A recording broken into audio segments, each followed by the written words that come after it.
Hello everyone, welcome to the What If Anime YouTube channel. Today, we're diving into an exciting new story that will take your imagination to the next level. Let's get started on what if Naruto had the power of Dark Sith and Jedi Lord. His dreams flowed with the memories of his dark past and the event that had led him down the road of the dark side of the Force and meeting the three Force spirits that had forever changed his destiny from that day and on. He remembered the day of his ultimate betrayal and banishment at the hands of someone he once viewed as a surrogate mother who had in the end had only sought power to maintain her new position. He had seen many of his so-called friends turn on him and embrace their hatred and anger and vented upon him as if he was the demon that he carried since the day he had been born, an event that he had absolutely no choice in whatsoever. He still remembered the day he'd gone to see Tsunade about his future and that of the teammate he had rescued from the village's greatest threat who had done everything in his power to obtain the boy no matter the cost in the end. The older woman was clearly nursing a hangover and had been drinking heavily the night before and was in no mood to entertain anyone or anything at the moment. And yet for some reason she seemed different, which the alcohol had no bearing on. He walked up to the desk, careful to not antagonize her as her punches and strength were no laughing matter, and came upon a document of his name parted on it only to discover what it was intended for. His curiosity had turned to horror as he read the clauses and punishments for simply completing a mission and realized that there was much more going on behind the scenes that he could not see, but still the pain and anguish from what she had done to him had hurt him more than any assassination technique could ever do. His thoughts raced. Is she doing all of this to me because of Sasuke? It's not fair that I should suffer because of the Force's actions to save these ungrateful people. Why should I suffer because of them and the fact that they cannot let go of their hatred? I have deceived myself for far too long in thinking that there is a chance for me here. I was a fool. There is no hope in these people's hearts anymore. I have bled for them for far too long with nothing in return, and there is no more point in staying here. It was at this moment that Tsunade was coherent enough to sense that someone was in the room with her, only to see the young man she saw as a younger brother standing before her desk holding a piece of parchment that would decide his fate. But because of the effects of the alcohol and of her hangover had worn off and she was still not thinking clearly, and instead of trying to comfort him she responded with anger and hatred and snatched the document from his hands, not even bothering to read the document that was in her hands, and in a fit of rage placed her official seal upon the document, not caring that she had just destroyed whatever little hope the young man before her would have for many years to come, and was the event that started his path down the dark side. After stamping the document, she called in several of her personal bodyguards, the Anbu, who were shocked at what they saw on the document as well, but followed their orders as they began to drag the young man out of the office, who could only yell out the question of why, and was everything on that document true? To his utter dismay, her response was a simple, "Yes, now get the hell out of my office, you little brat." By the banishment order, his ability to use ninjutsu from this day forward had been forever removed from his abilities, unless this dark and evil place as he saw it now wished him to have his ability returned to him. He knew that if he stayed, his life would be in tremendous amounts of danger, forcing him to flee as soon as the deed had been done and the parchment was placed in his hands. He had read the document and knew that for some reason she wished him to suffer even more in the future by forcing him to return to this hellish place, despite the fact that every person here would know his darkest secret that he had no control over and would do everything in their power to make his life and even more unbearable than it had already been. What was worse in his book was that he could not even enter the land of fire for the next 3 years without the threat of death upon him. He also knew that he could not stay in one place for too long, as there were more than one group of people that would want nothing more than either have his death or to control him as their own personal weapon. It had taken him more than a month, but he'd eventually reached what some called the Lost Era. He has heard many stories that many people would never willingly enter this place and thought, what a perfect place to hide. One of the stories have said that a great and terrible battle had taken place in the sky with flying ships who were from beyond the stars. Was even said that a dark order I found a new home here. It was upon entering this place that he discovered that it was in fact a large graveyard and battle site with strange metal buildings, seemed as if they had once moved among the skies themselves. Upon entering several of strange silent metal structures he discovered had many strange things, and it was here that he encountered them. Both the light and dark side of the Force flowed strong, waiting for the day of their return, and it just so happens that this boy who had been denied so much in his life would suddenly be handed what some can only call one of the greatest powers in the known galaxy. The spirits themselves have debated and ultimately decided upon how to not only approach the boy but also how to train him, as they had seen many events that would lead the boy down both the dark and the light path, ultimately leaving him in balance. The darkest among them decided it was his turn to train the boy down this path of the dark side, as it was a strange way that to do the right thing, but due to the events he would soon become a part of what would allow him to grow like no other person in this land would ever receive and return the force to this wood once more. Naruto had finished what he could only describe as his initial search of this ship's bridge, only to find two rather strange-looking corpses that had been at the time of their death or the crash of this vessel had been engaged in mortal combat against one another. He had found no other bodies in this section and decided to at least give them some form of dignity, and had taken the bodies outside to give them a proper burial, and had kept their strange-looking cylinder weapons for himself, as he had seen that they still worked and realized they could come in quite handy against his many enemies. It was at this moment that he felt a strong presence and turned to see what he could only describe as a ghost of a rather evil-looking old man standing before him with a curious look upon his face, while at the same time the men seemed to have an aura of fear and hatred and even evil about him that was tempered with a calm, collected nature. It was clear to him, while this man had once done great evil, he had also played a part in some kind of great event that had set a new balance of power. Naruto, however, felt no fear of this spirit, and in fact felt something else. The desire to learn everything could, and let his anger and hatred finally found a voice before it destroyed him in the process of trying to control it endlessly.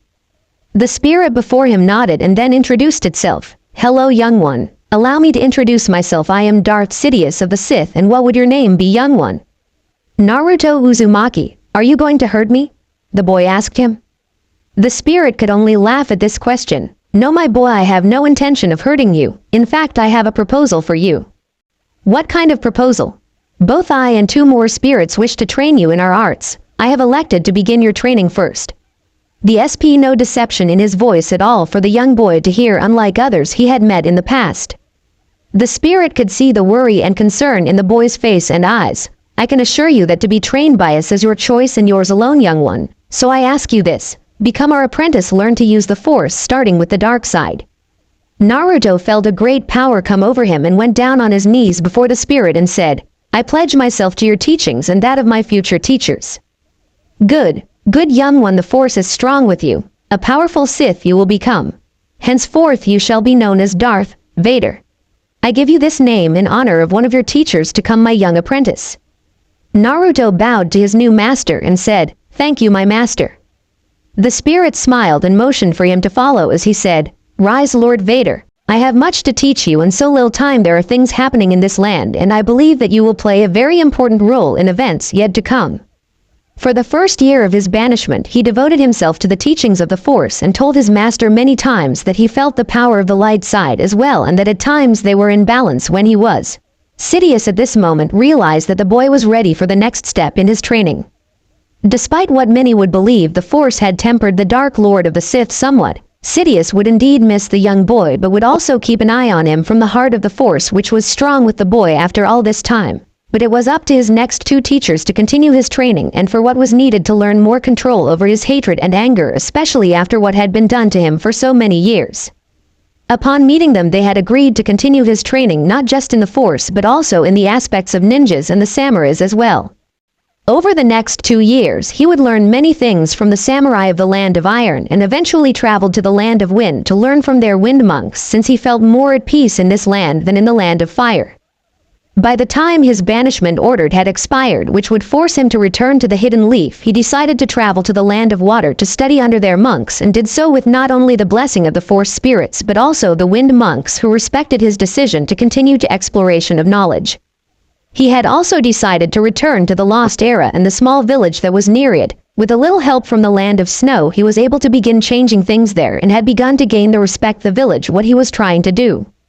These men and women had from this world all of their technological wonders, knowing they could create or more bloodshed in the process. It was also here that he met one of his closest allies and someone who had traveled to this world to help her distant cousins reclaim their place as warriors and soldiers.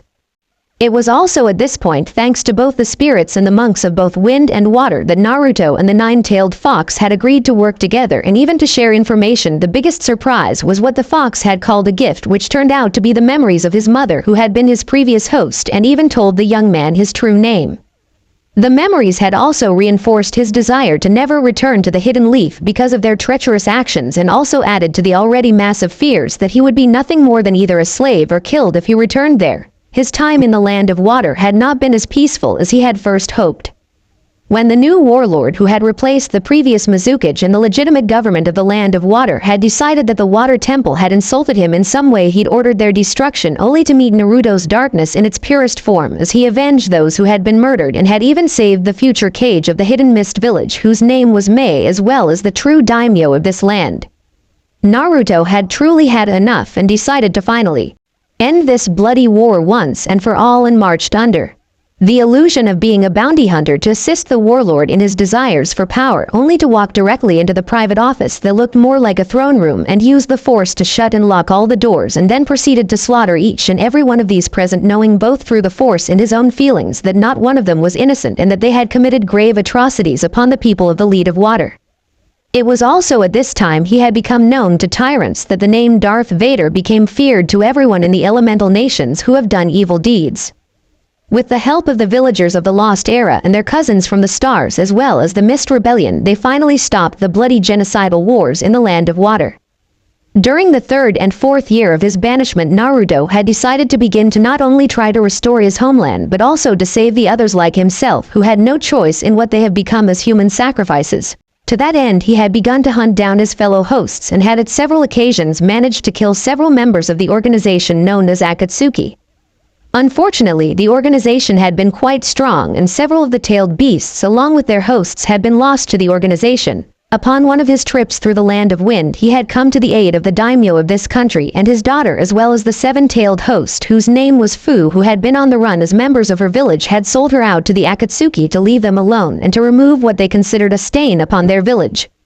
The 2 members who had come after her were the first to truly fall his wrath and fury and survived, but they only knew him as Lord Vader and not as the 9-tailed fox's host. He had fond memories of that day as it was the day he met her. Naruto walked through the desert of the Land of Wind with a clear destination in mind that was the capital city where the daimyo of this land resided. Recently he had received a request from the land's daimyo, had requested his services to protect not only himself but the man's daughter on some of their travels, not only in the Land of Wind but also in other territories as well. As he walked to the meeting spot, which was a small oasis in the desert, to meet his future employers, he felt the presence of his masters and stopped seeing 3 spirits before him once more as Sidious then said, "Lord Vader, there is a disturbance in the Force." "I have felt it, my masters, in fact I feel one now, ahead of me," he said. It was at this point that Anakin closed his eyes and sensed the very force around them and then turned to his 3rd apprentice and said, "You must hurry, there are innocents in danger and someone just like you." Sidious then became very serious and said in what some have called his Sith voice, "You must move quickly, Lord Vader, or this host will be in great danger, I sense. Do what must be done, Lord Vader, do not hesitate, show them no mercy." He nodded to his masters and placed his special mask he had commissioned to help them with opponents that used deadly poisons in combat that also slightly resembled the mask of the original Darth Vader, and quickly went off to engage the enemies and save his charges.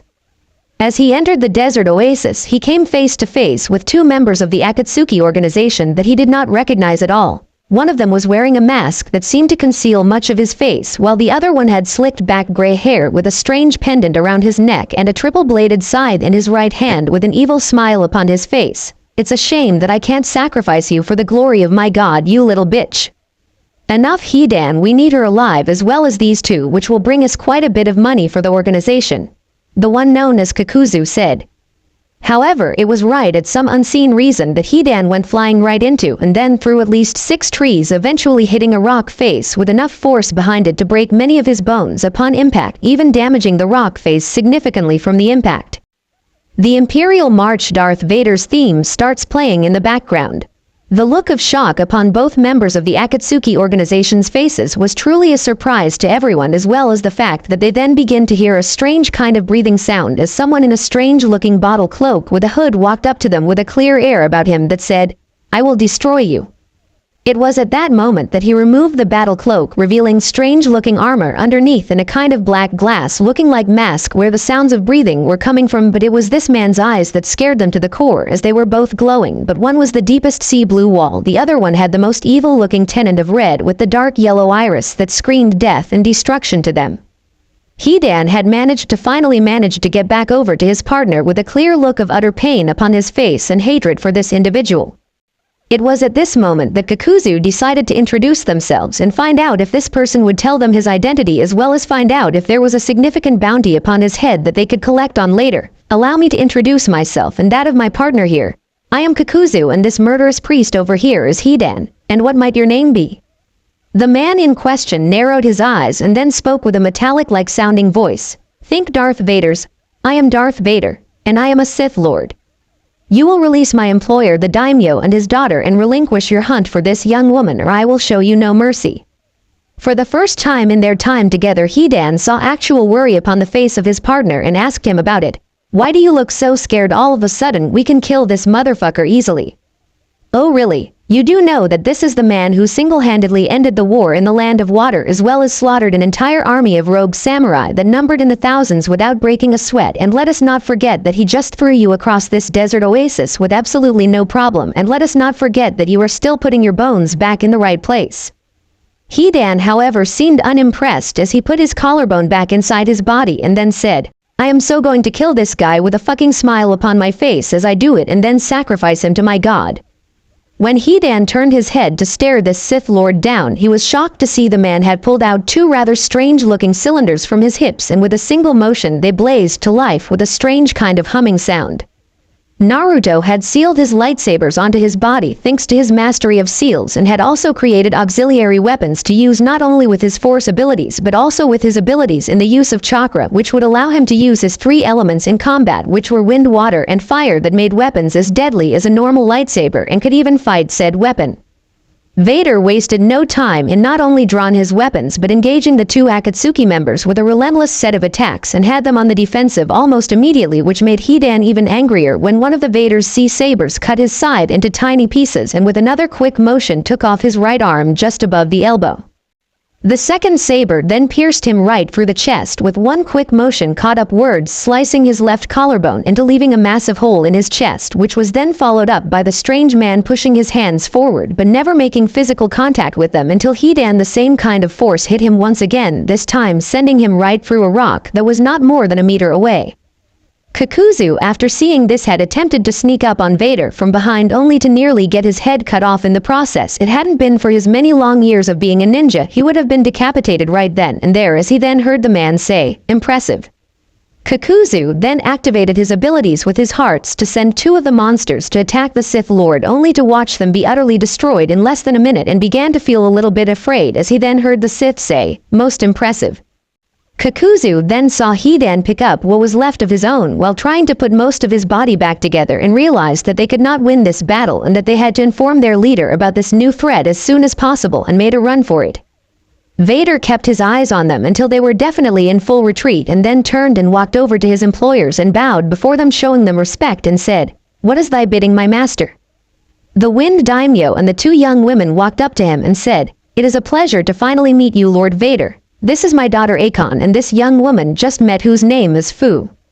From this day forward, Naruto would get to KN. Kakuzu and the other members of the Akatsuki organization were busy trying to put Hidan back together again, as the holographic image of the Akatsuki leader Pain looks upon the scene before him with both a sense of shock and surprise. He could hear the crazy and foul-mouthed priest shouting his obscenities as they slowly put him back together, and watched as several weapons makers from the Hidden Rain village began to forge him a new scythe. Pain turned and looked Kakuzu right in his eyes and then said, "Are you sure this was the man known as Darth Vader?" "That was the name he told us, and what I know about this warrior, it all fits, but he was far more powerful than I had anticipated. While I believe that Hidan really would have survived the battle, we were clearly no match for him. I lost two of hearts to this man who seemed to see everything coming at him, and he was not using any chakra in any of his strange attacks. He only used it to power the weapon he was using against us, which are of a seal design I have never seen before." Pain was now truly surprised to hear of the man's abilities, but realized that the zombie brothers, as the two men had become known amongst the organization, clearly were not the best group suited to fight this individual with his unusual abilities, as they were mostly suited for close-range fighting. Pain then turned to Itachi and Kisame, who could probably give this individual a run for his money, as they did not know if he would become a significant threat to them in the future or to their plans. "He may have caught you two off guard, but at least we have learned some things about him, and I know who to send after him next if he gets in our way once more," Pain said as his image faded from the cave. Naruto sat on his bed meditating to gain control of his abilities even more so, but also reviewing his fight with the two Akatsuki members, and realized that he had the element of surprise during that battle, and it could have been much harder had they been prepared for him. He also realized that they appeared to be used to taking large amounts of damage and were mostly a close-range team, but problem was they would just keep coming. He had also held back keeping many of his abilities from being seen, knowing that knowledge was a dangerous weapon for anyone and that the next team from that organization would be a lot harder to take on, as they would be picked to counteract him and to continue on to their target, which at this time was a woman whose name was Fu. He then pulled out a small silver communicator that he had been given and decided to call some old friends. As the holographic image appeared, he saw a man in white armor with blue highlights and a woman in a form-fitting battle armor. The two of them appeared to be in some form of argument, which made them sound like an old married couple. The two had not even decided to get their attention. Did I call it at a bad time? The two of them immediately stopped their argument and turned to face their young friend. He decided to see if he could get a rise out of them. So are there any wedding plans, or should I just send you a baby gift or something? The two of them could not help but roll their eyes at the comment and even heard laughter in the background. Now that they were thoroughly humiliated, they decided to see what he wanted to know. Yes, very funny. What is it you want to know, you little punk? You do know that I can use the force choke you from here, right? He asked her. A large bead of sweat rolled down the side of her head in remembering just what this young man could do thanks to his mastery of the force, and yet at the same time it was merely meant to get her attention, as there were matters to attend to. Luckily, it was her friend who spoke. Everything is going well, Lord Vader. We have been able to fully refit and get fully operational 2 Republic destroyers ready for immediate deployment if need. The third will be ready by the end of the month. The female warrior then spoke. That lady from the land of snow here has some pretty impressive technology. The fourth one won't be ready for at least another 3 months for even test runs without her help. Vader nodded his head at this. That's good to hear. Now what have you been able to discover about the other wreckage? The two of them knew this question was coming. From the looks of things, at least 7 different separatist ships were taken at different times from the Lost Era battlefield, but we can tell this was done some time ago. Maybe even before the hidden villages were even established. The woman was surprised to hear this, as she knew that their village was not too far away from the battlefield. And you guys did not even hear this? He turned to her and spoke in a no-nonsense kind of tone. That time we were all fighting a different kind of battle just to stay alive. It was only after the hidden villages were established that things began to come down. I mean, we now know that it was the Sage of the 6 Paths that pulled all the ships to Earth in the first place, creating the Lost Era so long ago in the first place. Naruto nodded his head to this and then spoke. I sense we'll find out what happened to those ships sooner or later. In the meantime, do everything you can to get everything up and running, and see to the younglings if you can, since it will be some time until I can return. The woman gave a genuine smile. Don't worry, kid, I will see to it that they all do their chores, if you get my drift, and that they don't kill each other. Very well, I will leave it in your capable hands. May the force be with you. He then deactivated the communicator with much on his mind, as he then pocketed, wondering what was to come. He felt a genuine connection to this young woman and realized that he wished to get to know her better, as he placed his mask back upon his face and then walked out of the room that the Wind Daimyo had given him during his time in the capital city. He came upon her door and lightly knocked upon it, waiting to see if she would answer. To his surprise, she opened the door, surprised to see her savior standing before her, and motioned for him to come in and have a seat, but before she could start taking to him, he decided to pull back his hood and give her a bow and then introduce himself. Allow me to introduce myself properly, Ms. I am Darth Vader, and I am a Lord of the Sith Knights and a Jedi in training as well. She nodded to him and then introduced herself as well. It is a pleasure to meet you, Lord Vader. I am Fu. May I ask why you come to see me? He looked into her eyes and then said, You remind me of someone I once knew a long time ago, who in a sense saved me from myself. He was much like you in many ways, even down to your burden that I know you had no choice in, just as he did not. She was truly surprised by this and became curious, as she then asked him more. Who was this person who changed your life so thoroughly? He was more thoughtful and closed his eyes for a moment and then said, His name was Naruto Uzumaki. The look on Fu's face was one of total shock and surprise, as she then said, You knew the hero of the hidden waterfall village. What happened to him? His village banished him for completing his mission to retrieve a fellow ninja who had betrayed the village, but because of the injury they then punished him instead. At the moment I have no idea where he is, and for all I know he is in hiding, as the same people that were hunting you were hunting him as well. He was the one who told me about the Wind Temple that I intend to return to soon, so that I may continue my own training in their arts. Just because I am a Sith and Jedi does not mean that I have stopped training in other areas. As an old saying goes, there is no knowledge that is not power in the right hands. Fu was truly impressed by what he had said, but then became curious as she remembered the things the two Akatsuki members were saying about his deeds. Is it true what they said about you? He was surprised by the question, but then realized what she meant and then answered. From a certain point of view, yes. Some of it has been greatly exaggerated. I did walk into a room that was filled with many high Jonin level ninjas and proceeded to wipe them out as they had been orchestrating the war in the land of water and a response before killing quite a few people. But I can tell you that it was no walk in the park at that time. I have a few scars here and there thinks of them, but that was about a year ago. As for that group of samurais was more like 100 instead of a 1,000, and only half of them were elite class samurais, and it was no walk in the park for me. Some people say I'm easily a cage-level opponent, and I might be, but I'm not done learning just yet.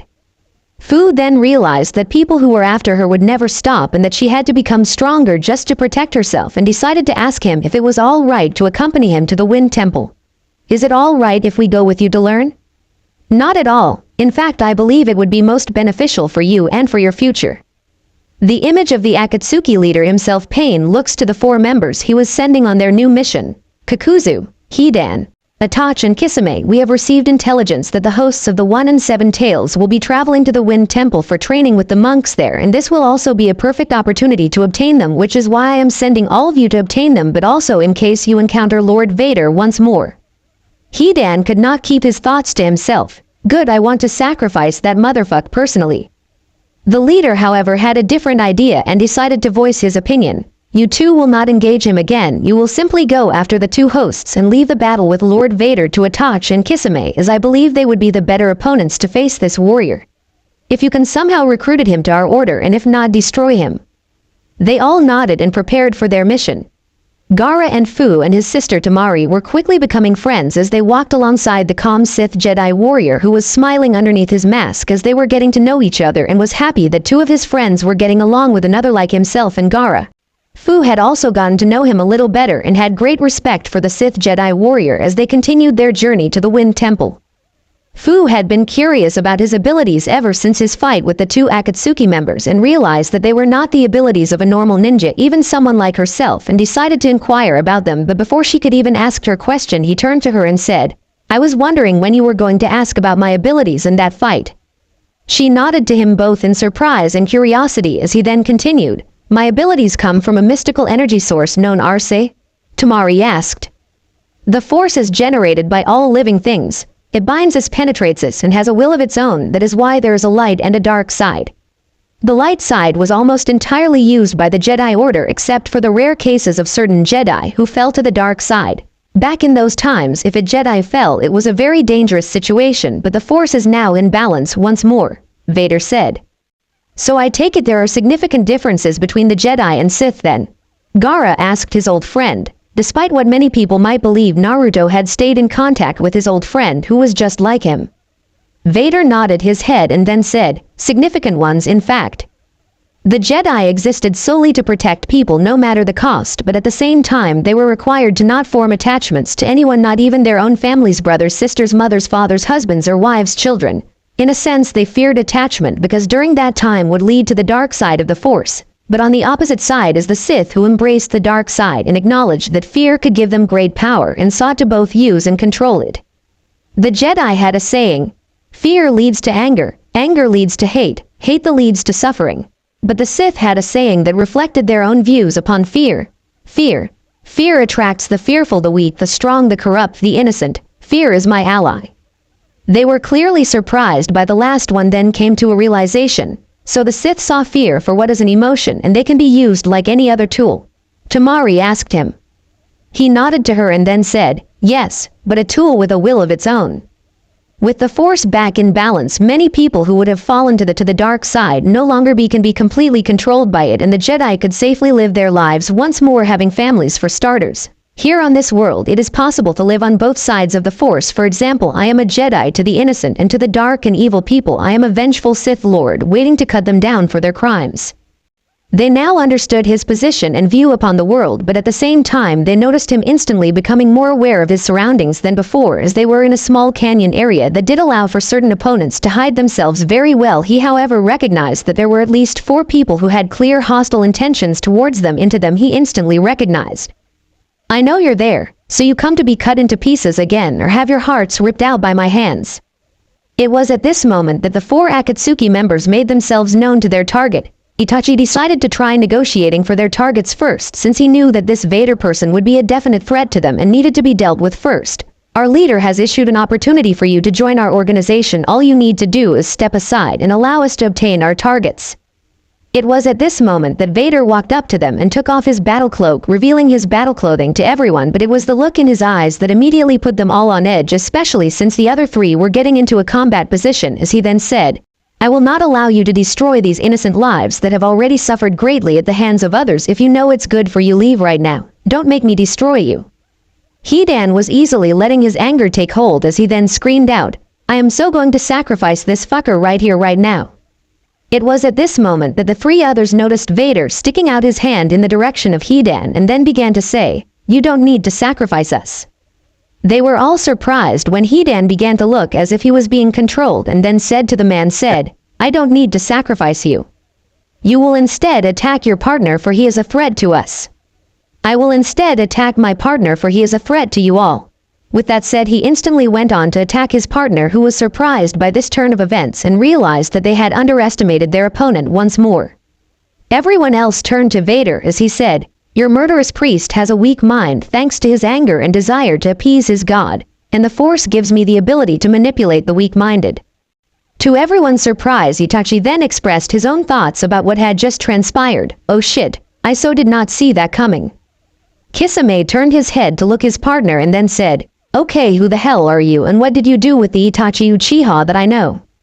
Itachi never turned away from his opponent but then said, he has the ability to control people if they are of weak wills. That is not even something I can do without a major genjutsu. He has effectively kept his opponents at 2 instead of 4 opponents. If we wish to accomplish our mission, we must now attack him with everything we have. But part of me is hoping that they kill each other.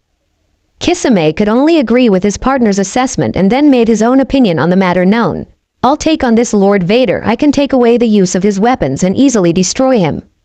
They then noticed the Sith Lord turning back to his traveling companions as he took out his original lightsaber and then said to them, take on Itachi, and if you have to the other 2 members as well while I take on the sword user. Kisame took this a bit personally as he took his weapon off his back for battle and said, I am so going to enjoy killing you now. Vader smiled under his mask as he then said, you will try. He then activated his lightsaber and performed a backwards flip aided by the power of the Force and then began to engage the Sharkman in epic sword duel that surprised the blue-skinned former mist ninja to no end, and was even more surprised when he realized that his sword was not draining the chakra that was supposed to be powering this weapon as he had been told, and realized that his own weapon was having to use its stored chakra to protect itself from being destroyed by this strange weapon made of light.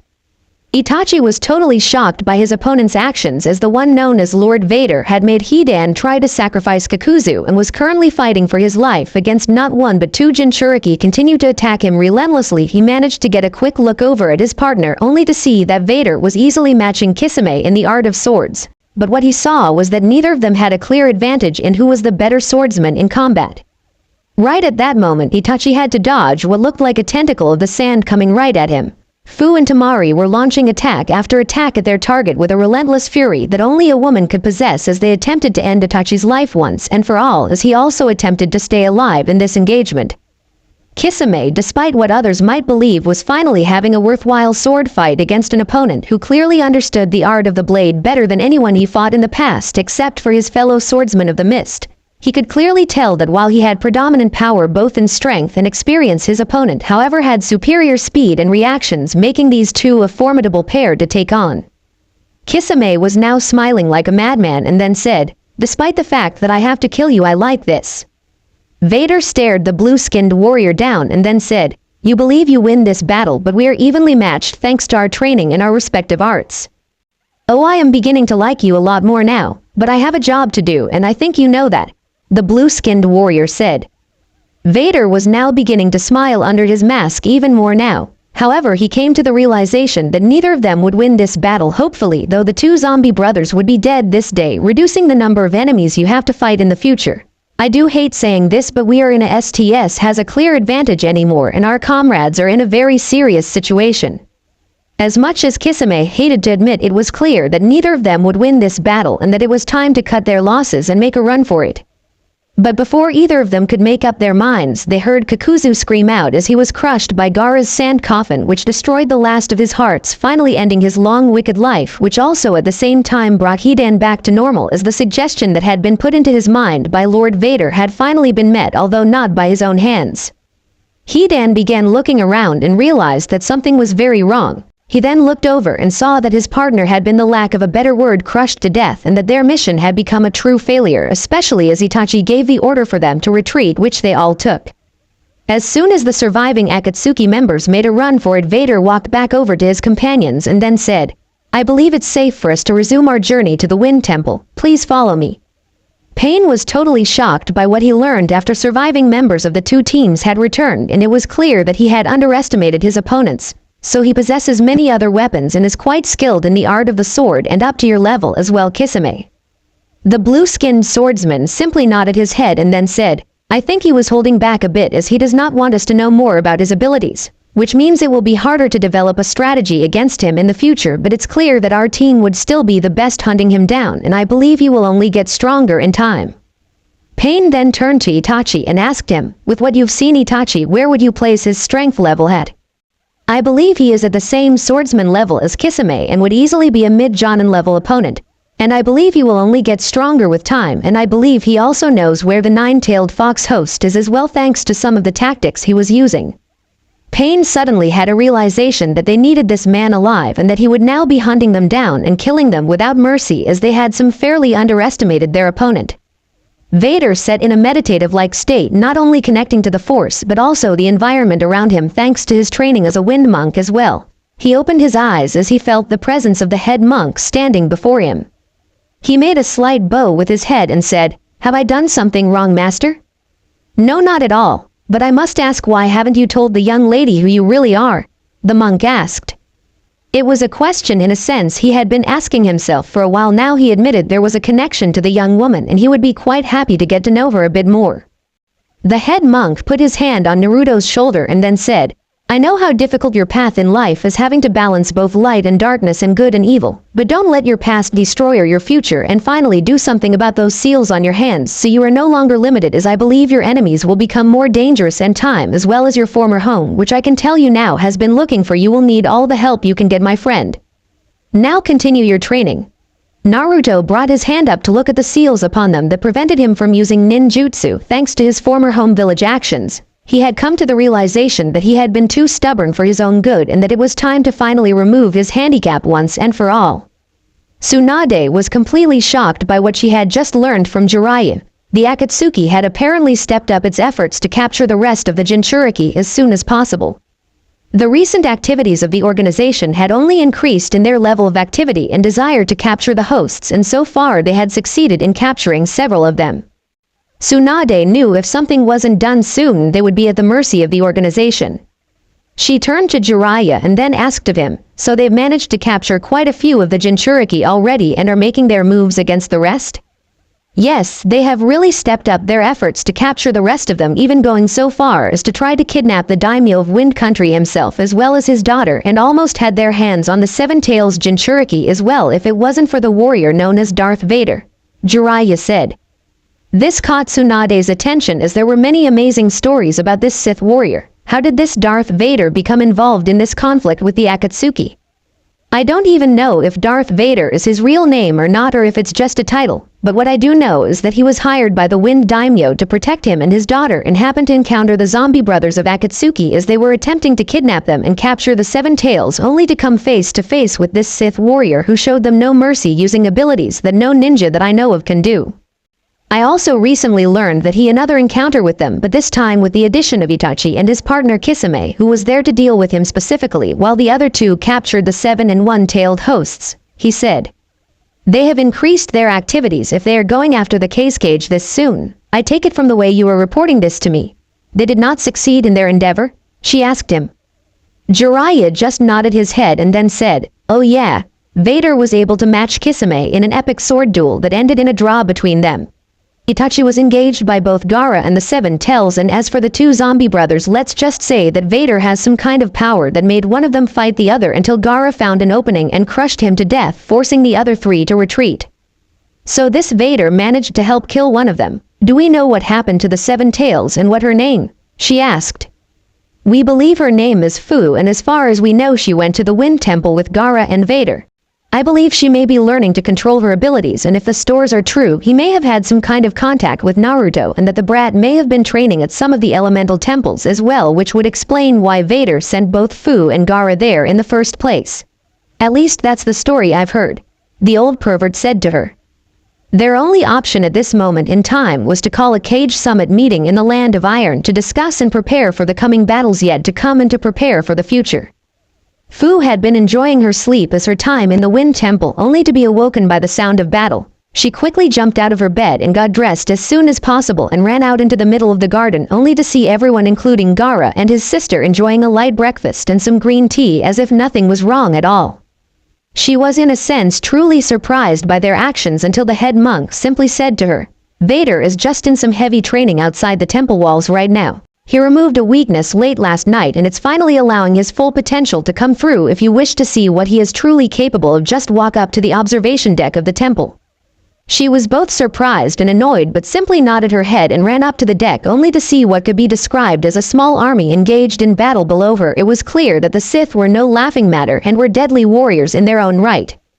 She saw several of them shooting what appeared to be lightning from their hands, and another one seemed to be literally levitating others like they were nothing in large groups, and at the center she saw one that appeared to be using two lightsabers instead of one in close quarters combat, which made him even faster and more dangerous.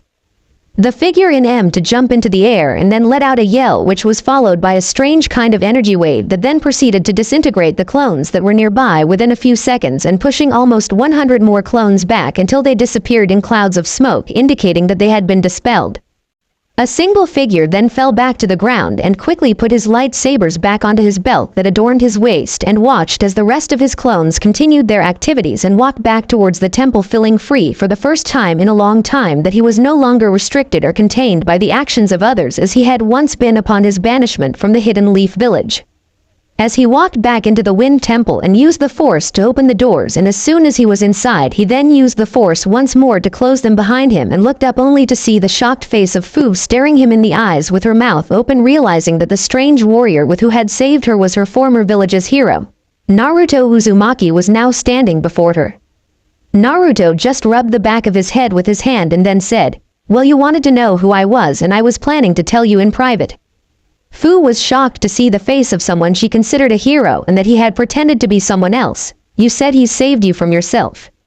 "When I first became a Sith warrior, Fu, I gave up my old life, even my name, to pursue my hatred and become powerful in the dark side, but then I remembered my old life, and in a dream I encountered my younger self as he asked me who I was and what I had become.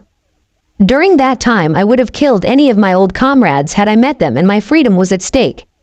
That's when the Force came back into balance for me and I was able to finally be what I was once. So what I told you was true from a certain point of view," he said to her. She was shocked by what he said and then said herself, "A certain point of view." They were both now sitting directly across from each other enjoying some food as he then said, "Both the Jedi and Sith look at things from a certain point of view. My point of view is to look at things in balance, to see both sides and to try to make the right choices, and sometimes there is no right choice and at the same time there is no wrong choice either. But when you came to my room you could have just told me," Fu said. "I will honestly say that the thought had crossed my mind, but then I came to the realization that just knowing who I was could have its own dangers. Remember what I once said, there is no knowledge that is not power in the right hands. Well, any knowledge in the wrong hands is dangerous, and there are those who take that knowledge from you by force if necessary," he said to her. She then came to the realization that he was right and that her current position and powers already dangerous enough for her, and the last thing she needed was more danger added onto her already dangerous life. "So you used this new identity to protect yourself and those you still cared about while still being free to move about where you need to. I wish I had that kind of protection. It's not permanent. One day they will find out who I am and will come for me, of that I can promise you," he said to her with a sense of seriousness in his voice. It had been nearly a week at the Wind Temple, and the three Jinchuriki had come along nicely in their training to not only harness their new abilities but also to gain more control over their already existing ones. Vader, or Naruto as he liked to be called sometimes by his birth name instead of his Sith title, and had progressed well, obtaining the rank of a high Jonin rank ninja, and could easily be on his way to a master rank in his Force abilities, both on the light and dark side of the Force. Gaara was watching his fellow hosts as they not only trained together but began to grow closer and smile, knowing that his first real friend had finally found someone who could finally heal his broken heart once and for all. Right at this moment, a messenger hawk flew down and landed right in front of him with a massive scroll in its talons, waiting for him to retrieve it. It was at this moment that he noticed the seal that stated that it was quite important and that it did not come from the Sand Village but had come from the Hidden Leaf instead. His curiosity had finally gotten to him, and lightly retrieved the scroll from the hawk, which then flew off and began to read the scroll with a look of both surprise and then anger as he realized that they were finally taking the threat of the Akatsuki organization seriously and had called a Cage Summit meeting in the Land of Iron. It stated that he could bring up to 2 bodyguards to accompany him to the meeting, which was to be held in 1 week's time. The scroll had made one unique request, that Lord Vader himself be one of the bodyguards to the Cage, as he had personal first-hand knowledge of the organization as well as Gaara himself, which could then come in handy in helping the assembled cages in their search for knowledge upon their mutual enemy. He had by this time gotten up and walked over to his fellow hosts and handed the scroll over to Naruto, who then began to read and realized that things were beginning to much worse as their enemy began to become much more aggressive in their pursuit of power that belong in hands of those who had been sacrificed against their will to hold back the destructive forces of nature that had been created here by the Sage of the Six Paths so long ago. He then handed the scroll over to Fu and then turned to Gaara and said, "Despite what my personal instincts and experiences of the Hidden Leaf are telling me, I don't think this is a trap in the slightest, as I believe the threat that the organization is posting is genuine, but I also sense that a great deal of trauma is about to fall down upon all of us. So we should go, and you are coming with us?" Gaara asked of his friend. Naruto looked him right in the eyes and then said, "Of course I do. We will also learn a bit about our allies and enemies by going there as well, and what their actions would be to the other hosts who are still out there." "I agree. However, Fu, I believe it would be wise for you to remain here where it is safe, as I have a feeling that it would be practical for you to continue your training here. Also be sending several of my top Jonin to help in your ninja side of the training. After all, we cannot rely too heavily on our tailed partners, as the Akatsuki are trained and paired together to take us down. By doing this, it gives us a huge advantage in the future against them, which will then give us the advantage. We leave for the meeting in exactly 2 days. That will give us more than enough time to arrive before the meeting starts," Gaara said as his first true friend nodded his head and then began to ready himself for the journey to the Land of Iron. Each one of the 5 cages of the hidden villages walked into the room where the meeting would be held to discuss the future of the elemental lands. Up in the special viewing area was the individual cage's bodyguards watching for any kind of trouble. However, there was one extra person standing next to the Hokage of Konoha, which Lord Vader instantly recognized as the Toad Sage Jiraiya himself, standing next to the Hokage Tsunade, who appeared to be quite surprised that everyone had bothered to answer her summons, considering how important this meeting really was. Gaara had already been informed that the current Mizukage Mei was a good and personal friend of his, and was also keeping a close eye on a group of warriors that he had helped bring back to prominence that now served to protect the new daimyo of Water Country, and promised to help him if the elemental nations ever needed them again. The only unfortunate thing for the Land of Water was that it had already lost its 2 Jinchuriki at the hands of the organization they were now here to discuss. Tsunade and Jiraiya quickly introduced themselves to the assembled leaders of the hidden ninja Vilscribe. The threats that the Akatsuki organization represented, not only to their village but to the entire world as well, and basically formed them of all they knew, including the known members of the organization, and that only 1 or 2 had even been killed in the last 5 years, which instantly set them all in a sense of concern, as they knew that anyone who had achieved the rank of A to S ranked threats in the bingo book were not to be taken lightly, and then organization that consisted of nothing but S-rank threats and up was not an organization to be taken lightly by anyone, especially as it was learned that they were paired in teams of 2 and were extremely mobile and difficult to track as well as to engage, as they were picked to complement each other's abilities and to cover their weaknesses to ensure that their missions were successful, and that it could take very highly skilled ninja teams to even engage one of them with a marketable chance of success.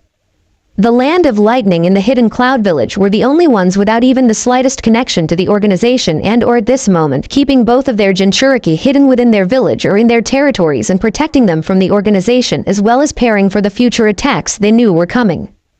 Tamari and Naruto, who was at this time wearing his full battle outfit as Darth Vader as they observed the other bodyguards while he recognized the ones from the Land of Water. It was the ones from the Land Fire that concerned him the most, as one of them had been someone he considered a brother who had tried to kill him to gain the ultimate power of his family's bloodline, and the other was a man who should have been trying to help him become stronger but instead had focused on the young man beside him who had been handed everything in his life, all because of one terrible event that had claimed his entire family and left him an orphan bent on revenge.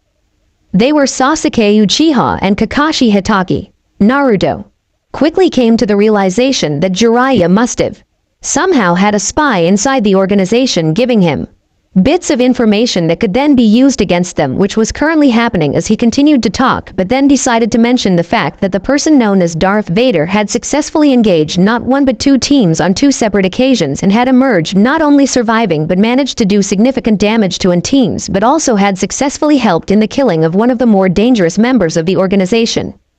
Virtually everyone in the room was curious to meet the man known as the Sith Lord that had successfully freed not only an entire country but protected a daimyo, which was all part of his job description. Gaara decided to use the art of theatricality not only to introduce his friend to them but also to see what would happen with his fellow leaders. "Lord Vader, would you please show yourself?"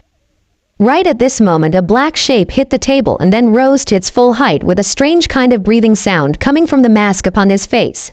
Everyone could see his eyes. They were eyes that surprised everyone as they had never seen any kind that were like this before. One of them seemed to be glowing blue and the other one of the most evil-looking thing they had ever seen in their lives. That other eye was a red rim with a yellowish center that sent shivers down their spines. He then spoke with a clear sense of purpose in his voice. "What is thy bidding, Lord Cage?" Gaara could only smile on the inside as he then said, "The members of the organization you fought, do you believe they will continue to pose a threat to the other Jinchuriki and the villages as well?" Vader closed his eyes and then inhaled deeply and then said, "The dark side of the Force clouds the future. This can only happen when the Force is not in balance. For the time being it is impossible to see the possible future."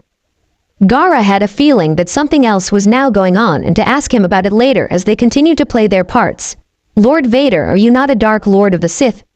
Can you not use the dark side of the Force to see what is coming?" "I am indeed a Sith warrior and a Lord but not a Dark Lord. I have also trained in the Jedi arts as well as your shinobi arts. While the future is elusive right now, I can assume that because of the continuing escalation of our enemies due to this organization, you will attempt to recall or capture the remaining Jinchuriki, which many of you have made their lives a living hell and may not see your attempt to protect them as an honest endeavor and may attempt to run knowing that there's a good chance they may live longer on the run and know that their current enemy is doing this simply as a job where some of your ninja may attempt to capture or kill them no matter the costs." Tsunade took a great offense to what the Sith warrior was saying. "You say you have met several of them. Our villages will not be a death trap. I will not make them a slave or a weapon. And yet you will issue an immediate recall for them no matter the cost to the life they have now. I have met the one you're after and he is not your friend anymore, your subordinate, and he would rather die than return to the village he knows will be waiting for his death at the hands of your honorable civilians." Vader said with an honest sense of truth and hatred in his voice that was directed at the leader of the Hidden Leaf, only to watch as very person hit when talking about jumped down to defend his leader with a look of pure rage upon his face. Sasuke had grown tired of what this warrior was saying and decided he would write at that moment and would put an end to it if he had to. "You know nothing of our village, and if you have any information on the whereabouts of Naruto Uzumaki you will tell me right now, or so help me." Everyone in the room was shocked to see Vader's hand outstretched towards Sasuke's throat as the Uchiha desperately clawed at his neck trying to stop whatever was choking the life out of, only to discover there was nothing there as he looked into Lord Vader's eyes as the Sith warrior then said, "I find your lack of loyalty to him most disturbing, and demanding things of me tends to get people killed." Gaara realized very quickly if he did not do something to stop his friend soon that the Uchiha would die right in front of them. Not that he cared, but it's better to stop a war from starting. "Vader, that is enough. I believe you've made your point. Release him now if you would be so kind." Vader then released his hand and put it back at his waist and then said, "As you wish." Sasuke quickly took in breath as the pressure upon his neck faded and came to the realization that this strange warrior was more than capable of killing him and quite possibly the others in our own without a problem. The oldest member of the ninja leaders then spoke. Lord Vader has a point.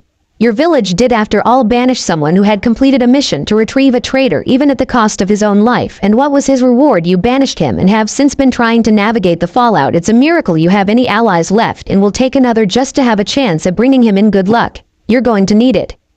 At the same time, the meeting was going on in the Land of Iron. A starship with the symbols of the New Republic and Jedi was rapidly approaching the planet with a clear objective that was the elemental nations.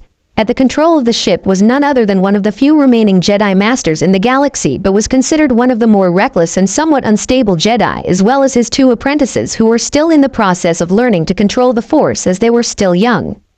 One of them walked up to their master and asked of him, "Master, why are we headed into the unknown region to a planet that I've never even heard of before?"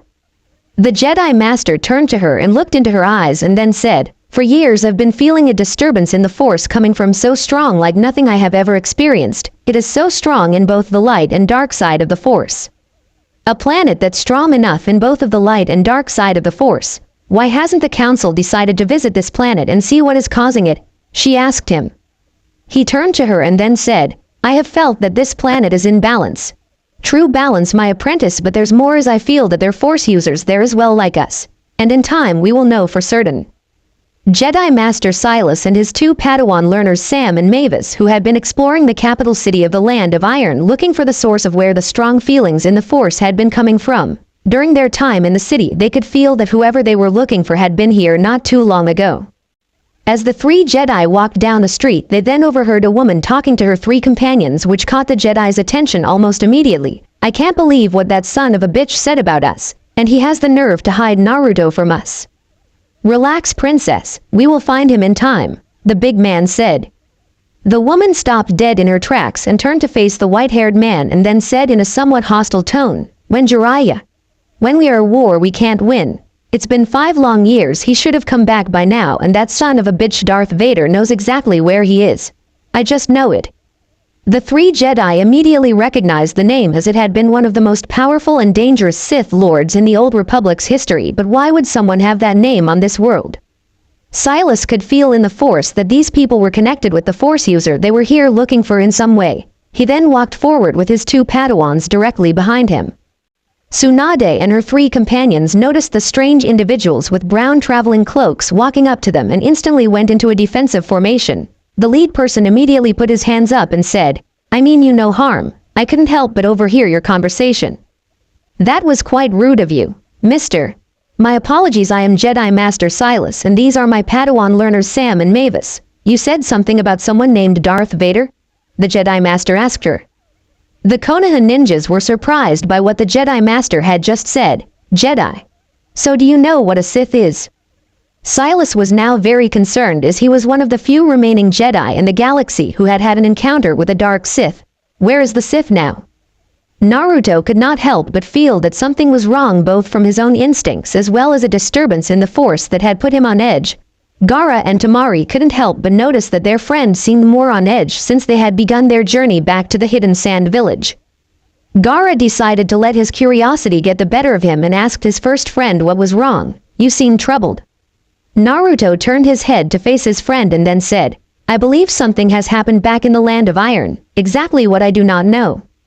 Temari had learned in the time she had known the Sith Lord that anything he suddenly became concerned about was something to take seriously. She began to prepare for a coming conflict, knowing his luck in these kinds of situations.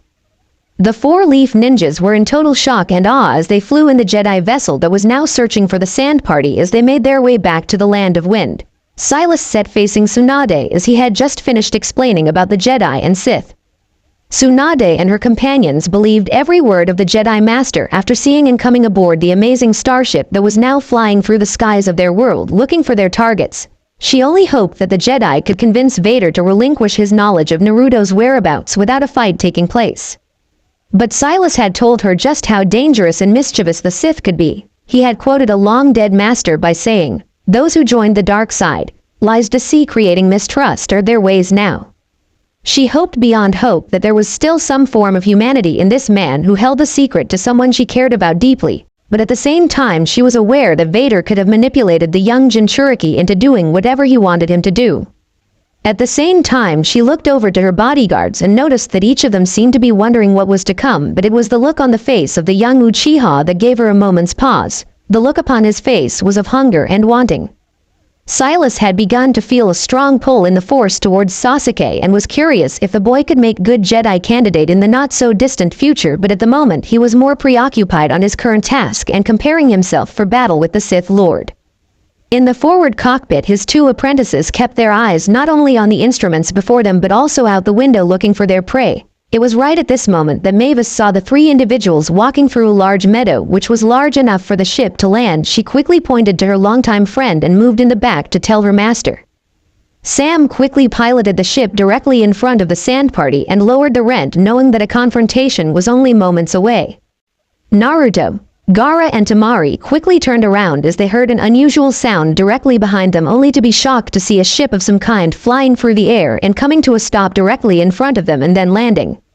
Once the ship had touched down, a landing ramp lowered, revealing the four-leaf ninjas walking down as well as three robed individuals that they did not recognize in the slightest, but the two Send ninjas instantly recognized the tense demeanor of their longtime friend. He turned back to them and said, "Whatever, you two do not interfere. This is unfortunately my battle."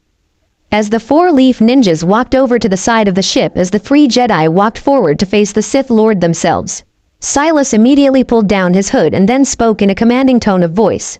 "My name is Jedi Master Silas, and these are my Padawan learners Sam and Mavis. We're here because of you, Sith Lord. You will tell us what we wish to know." Naruto put himself directly in the path of the Jedi and those he had been hired to protect. He realized that their opinion of him was clouded because of his training in the dark side of the Force. However, like the legendary Darth Raven, he had also found balance in the light side as well, and as a Jedi would do in these kinds of situations, he would not make the first move in any way, and then spoke as his breathing sounds put the Jedi on edge, remembering an old lesson that Master Sidious had taught him long ago. "Break them before you fight them, and the battle will be yours." I am both quite happy and also quite worried to see that Jedi still exist in the universe. However, your decision to side with them does not bode well for any of us. Why have they told you, Master Jedi? The Sith Lord asked of him. Silas was surprised by the Sith Lord's statement and then spoke himself with a sense of curiosity. "What do you have against the Leaf Ninjas?" "I assumed they told you about Naruto Uzumaki, and that I am supposedly keeping him from them." The Jedi Master simply nodded to the question. The Sith Lord simply let out a chuckle and then responded, "Did they tell you everything, including that they're responsible for his banishment in the first place? That his life was less than pleasant, to put it simply?" The Jedi Master quickly turned his head to look at the four Konoha ninjas, only to see them quite uncomfortable by the question that the Sith Lord had brought up to him, and realized that he would have to have a more in-depth talk with them about this at a later time. He then looked the Sith Lord directly in the eyes and then said, "I will have to ask them some important questions later, but your presence on this world is putting that you will tell me where this young man is, and I will make the perfect decision, and you will tell me what is really going on. Where did you come from, Dark Lord?" He then noticed that the Sith Lord's eyes seemed to narrow at the Jedi's demands and then responded in a tone of voice that left no misunderstanding about his intentions on the matter. "You call me a Dark Lord. I find that insulting. Yes, I was trained in the dark side of the Force first, but I was also trained in the light side, the Jedi way, as well. I am much like the young man they're looking for. I was born on this world. It is my home, and you have no right to tell me what to do." Silas was not expecting to learn this and stretched out his feelings to sense the energy of the Force flowing around this young man, inking to a startling discovery. This was the person he felt in the Force here on this world in the first place. As he felt the Force flow around this young man, he felt that both the light and dark work in harmony, and that it was possible that he had discovered the way of truth balance that only few Jedi were said to had ever experienced in the history of the galaxy. But before he could tell his apprentices that they were leaving, the two of them quickly threw off their robes and took out the lightsabers, preparing for battle. Before he could stop them, they launched forward in an attack. Naruto used his training as both a shinobi and Force user to dodge every one of their attacks. It was clear that they were close to a Jedi Knight level, but were still apprentices in their form of combat. Compared to someone like himself who had already been in the thick of heavy combat and life or death situations, they were still novelists taking on a seasoned master. Silas watched the battle before him and quickly came to the realization that he would have to step in to stop his students from being killed at the hands of this Sith who had obviously seen combat in his life. His two apprentices had quickly become frustrated since they could not force this Sith into submission as they continued to attack him head-on only to realize that he was testing them. The two apprentices quickly pulled back as Sith Lord held his ground and looked them over. He then said in a tone of voice that was both condescending and applauding to their efforts, "The Force is strong with you too, but you are not Jedis yet." Sam became enraged by the comment and quickly began to once again engage the Sith Lord with everything that he had, only for Vader to continue to dodge every single strike, not even attempting to fight the young Jedi at all. However, after a little bit of time, Vader had finally had enough as the young impressionable Jedi was pushing him closer to his friends and putting them in great danger. After another missed strike, he quickly used the Force to levitate the young Jedi right up into the air and shot his other hand out to do the same to the young girl and quickly held them in the air and without a moment's hesitation Force pushed them away, hitting ship hard in the process. Silas was now truly surprised by the Sith Lord's level of control and realized that he had not been aiming for a kill but instead had been trying to avoid a fight, but his patience had finally worn thin, which meant that a fight was now a possibility. He would himself tried to once more to convince the Sith Lord to peacefully come with them so that they could understand what was going on, but if he had to, he would engage the young man in a life or death struggle. Sasuke had, before the battle even began, had already activated his Sharingan, hoping to learn everything he could about these people's power for himself, but while he watched the man who had humiliated him in the conference, he became aware that they were something to be feared and loved at the same time. He had already picked up one of the knocked-out apprentice's lightsaber and wanted to see how he would match up in a fight against this strange warrior known as Vader, and waited for his opportunity. Silas quickly took off his robe and pulled out his lightsaber and then said, "For some reason the Force has drawn me to you, but do not think that I will go easy on you. But I do thank you for sparing my apprentice's life." Vader quickly pulled off his own battle robe, revealing that he had a set of clothing with a bit more armor on it since his last encounters with the Akatsuki organization, and pulled off two of his lightsabers, bringing them into a ready position, and then said, "I had no intention of harming them, but I will not allow them to endanger my friend spinning, and if I must stop you, so be it. After all, I was the one followed the way of the Jedi. Hear more." "And that would be?" he asked out of curiosity. They forgot that a Jedi uses the Force for knowledge and defense, never for attack. Your Padawans still have much to learn, and I see a strong teacher in you, but I will defend myself from you and them. The two of them quickly ignited their lightsabers and went into a defensive formation, preparing for a long battle. The Jedi Master Silas watched intently as the Sith held his ground and refused to make the first move. Silas came to the realization that this warrior would not attack him unless he was attacked first. He deactivated his lightsaber and stared at the young warrior down. "You won't attack me, will you?" "No, your students are very talented, but they have a lot to learn still." After Vader said this, he quickly moved one of his sabers into a defensive position and stared into the cold, menacing eyes of Sasuke Uchiha. Vader noticed that the lightsaber was that of one of Silas's Padawans. The look on Sasuke's face was one of malice and distrust as he then proceeded to attack Vader, hoping that the Sith Lord was just all talk, and as the two engaged in a formidable lightsaber duel. The two Padawans were amazed by the skills of the two combat's dance of death. They could however tell that the Sith had the upper hand in this duel and appeared to be studying his opponent quite intently.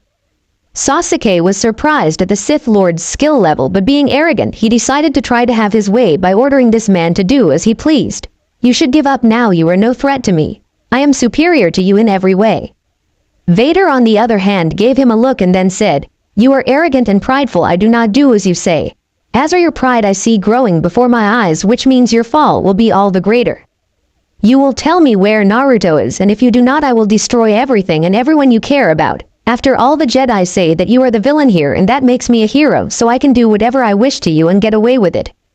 You are also more arrogant than you know, and your abilities and actions, they all have consequences. And for some reason I feel the Force surrounding you, and yet I feel you becoming even too corrupt for the dark side." His words were puzzlement to even the Jedi, but then they realized something. The dark side did surround him as a strong will, and yet it kept its distance from him as well, as if even the evil of the Force was hesitant around this young man. However, at this moment, Sasuke decided to let his anger get the best of him and went into almost a fiery rage, attacking the young Sith Lord, hoping to finally end him. It was by doing this that he felt something around him, something more powerful than he ever imagined. Without realizing, he quickly tapped into the Force, letting it guide his blade, and quickly became more powerful and more accurate than he had ever been in his life before that moment. However, by doing this, all the other Force-sensitive people present felt it as well. However, it was Vader who was most shocked by this and quickly allowed his own anger to fuel his power and strength, and yet he remained in control as he realized he quickly needed to put an end to this battle as fast as possible. Sasuke at first realized he was winning until his opponent suddenly seemed to be far stronger than he had anticipated. Vader quickly began to fight with a ferocity that only a well-trained Force user and someone who had seen many BA Vader may have put his second lightsaber away, but was still proving to be quite dangerous with just one. Before Sasuke could even try to take command of the fight again, Vader quickly disarmed him and used the Force to quickly take back the lightsaber that he had stolen from one of the Padans and used the Force grip to begin choking the Uchiha as he was lifted off the ground by the power of the Force.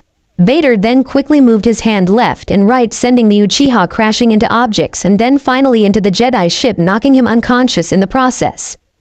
Vader then used the Force to send the lightsaber back to its owner and said in a commanding kind of tone to him, "Remember, young Jedi, that weapon is your life. Do not lose it to a traitor like that man over there." He then turned to Silas and said, "I know you felt it as well, Jedi. I know a lot about this young man, and I know that he will eventually fall to the dark side and he will destroy your order." Vader turned and walked towards his companions with his lightsaber still in hand and ready for action at a moment's notice. He outstretched his other hand and his traveling ropes quickly flew into his hand as he walked away, leaving a wake of power like a warning to all others in the area who meant him harm. The Konoha Council Room was surprised to see the holographic images of the battle between the Jedi and Sith. However, they were not the only people watching the battle, as there were several holographic images of the surviving Jedi Council members present as well, thanks to the holographic communication system. One of the masters, who were clearly a human, turned to Silas and asked, "Master Silas, I must ask for your personal opinion upon this Sith. As far as I can tell, he is well trained in the arts of both the Sith and Jedi. I also sensed both sides of the Force surrounding him and aiding him. In all my dealings with the Sith, I have never felt someone with this kind of control," he said to the Jedi Masters. The Jedi Council members were surprised by his statement and looked at each other, coming to a decision. "Then it is decided, Master Silas. By order of the surviving Jedi Council and the Council of Konoha, you are to apprehend the Sith Lord known as Darth Vader for both the questioning and the disappearance of the former shinobi Naruto Uzumaki and for training as a Jedi Knight." Silas was surprised by their decision but also realized this could be very dangerous, then felt he had asked another question, "And what of the Force sensitive we have discovered?" One of the council members then said, "He is to be trained as a Jedi, of course. But Masters, I agree with the Sith Lord's opinion. He's too dangerous to be trained in our arts. What if he was to fall to the dark side?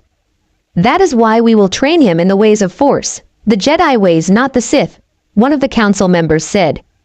It was at this point that a new voice entered the room. "I agree with my old friend Silas. The boy is dangerous and should not be trained in the ways of the Jedi." Everyone present in the council chamber turned their heads to look at the new speaker who had just walked into the room. He was a Jedi, obviously. Silas could only smile at his old friend Hotaru, who clearly shared his same views and that of the Sith warrior on training the last Uchiha in the ways of the Force. The Jedi Council members were clearly surprised to see him there so soon. "Master Hotaru, we were unaware that you had arrived before we would," one of the Jedi Council members said. Hotaru decided to put his own 2 cents in. "I was unaware that you were even coming here, as you had told Silas that he was clearly losing touch with Force when it appears clearly that he was not, and I have seen this boy and clearly he is dangerous." "Unfortunately, Master Hotaru, the decision is not yours to make. We already dispatching several other Jedis to this world as well as ourselves are en route. We will not leave such a promising young Force users without the proper training to control his abilities. Furthermore, along with the Council of the Hidden Leaf Village, we are issuing an immediate capture order for this Lord Vader so that we may re-educate him in the ways of the Force," one of the Jedi Council members said with a smile upon their face. Silas began to walk out of the council chamber, motioning for Hotaru to follow him, knowing that there was nothing they could do to change the council's mind. He did, however, stopped and turned to them and said in a warning kind of tone, "I feel obligated to warn you, Masters, that this Sith warrior will not allow you to take them so easily. If I had to guess, I would say that he is a gray user of Force, something you have never faced before." A young woman no older than 20 was standing before a hologram of her former master. "Are you sure, Master, that Hotaru and Silas will do absolutely nothing to train this potential Jedi or about this Sith Lord?" The holographic image of this Jedi Master then said, "They refuse, believing that he is a threat to the Order, and at the moment I do not know which way to go. As for this Sith, I want him captured alive and unharmed if possible, Kim." Is there anything I should know about him before I engage him? She asked her master. His holographic image looked her right in the eye and said, I'm sending you the coordinates of where we think he is, but be advised he clearly has been trained in both the arts of the light and dark side of the Force. He may be a gray user. It's quite possible that he has a greater mastery of Force than any of us could even understand. Naruto sit on the ground with his legs crossed, concentrating on his task at hand, using the Force to rebuild his lightsabers after he had installed several new seals to act as safeguards in case someone attempted to steal them from him, as well as to prevent their secrets from falling into the wrong hands. As soon as the lightsabers was put back together, he reached out and took them from the area they have been floating in and instantly activated the blades, seeing the crimson blade come to life and all of its red glory, and then activated the second one, bringing the blue blade to life in all its glory as well, and then deactivated them and then strapped them to his side and walked out of the room, only to see Tamari running up to him with a concerned look upon her face. The look of fear upon her face was enough for him to know that something had happened. Tamari, catch your breath, okay, and tell me what has happened. She looked right into his eyes and then said, There's a ship about to land in the center of the village. I can tell you that it's not the same one that we saw a couple of days ago. He quickly ran back into his room and placed on several new pieces of armor, his mask and his black cloak. Once he emerged from the room, he motioned for Tamari to follow him as he made his way to the center of the village to what was going to happen. Kim walked down the ramp of shit with several new Republic troops directly behind her. She then saw Gaara and gave him a smile as she then walked up to him and said, By order of the Jedi Council and the New Republic, you are to hand over the criminal Sith Lord known as Darth Vader over to my custody immediately. Gaara was not amused by her tone and let it be known, the land of wind and the hidden sand village does not bow your wishes, that in Lord Vader is always welcomed in our lands. The young Jedi then said any more commanding tone, When it comes to dealing with a Sith Lord, there is nothing that is beyond our authority. Now you will hand him over to us immediately. Gaara was tempted to use his sand against this Jedi, only to watch as her 4 Republic troopers were suddenly thrown into a nearby wall, knocking them unconscious from the impact. She turned her head quickly to see Vader walking up to them with a rather annoyed look on his face as he then said, Trying to intimidate them to hand me over, that is more a Sith trait than a Jedi one, but I can sense that you're still a rather young Jedi who appears to be quite full of themselves. Kim immediately activated her, went into an offensive type of stance in and said, You are indeed very strong with the Force, but I was trained to fight your kind. I don't know why the elders would you unharmed, but I intend to bringing you in no matter what. Vader then removed his cloak and activated his crimson lightsaber and without a moment's hesitation quickly began to engage her. Every single Sen ninja was in total shock at their level of fighting skills. Vader had to admit that she was much more experienced than he had originally expected, but she lacked was both the experience and power of combat to take down someone like him. The two of them blocked and each of their attacks with precise precision, but it was clear to Gaara that while this woman was indeed very powerful, she did not possess the same kind of battle experience that his old friend did, and that this was her great weakness in this particular battle. Eventually, Vader found an opening and took it. In that instance, he was able to grab both of her hands and with one movement of his blade cut off both of her hands and then grabbed her own lightsaber, bringing it to her neck as she went to her knees, screaming for all the village to hear. By this point, one of the troopers had regained consciousness and was about to fire his weapon, only to watch it fly at his hands and be crushed in midair by the Sith Lord. He then deactivated her lightsaber and threw it into the ship and looked at her and said, I had an opportunity to kill you all here today. Tell your Jedi Council that here you do not possess the same kind of powers you once had and that I will be watching you all. He deactivated his own saber and walked by the trooper and then said, Don't ever threaten people that I care about again. Next time I won't be so forgiving. Now take your Jedi and leave. The rest of the troopers had by this point awakened and were already boarding the ship or helping the other one in loading Kim aboard the ship and also stabilizing her condition. It didn't take long for them to leave the village, heading towards the Hidden Leaf, which had become their unofficial base of operations on this world. 2 men in black robes walked along a balcony on the outskirts of the Hidden Leaf village. The 2 of them then walked into a secret compartment as the older of the 2 then said, We must be more cautious, my young apprentice. We did not expect the Jedi to find this world so soon. The younger of the 2, who had a mask with only one eye hole visible, then said, Why should we hide ourselves, my master? There are currents still looking for this Darth Vader. Inform your man to leave him be. We cannot risk a continuous confrontation with this Sith, and with the Jedi hunting him they will leave us be for a time. And what if this Vader continues to interfere in our plans, my master?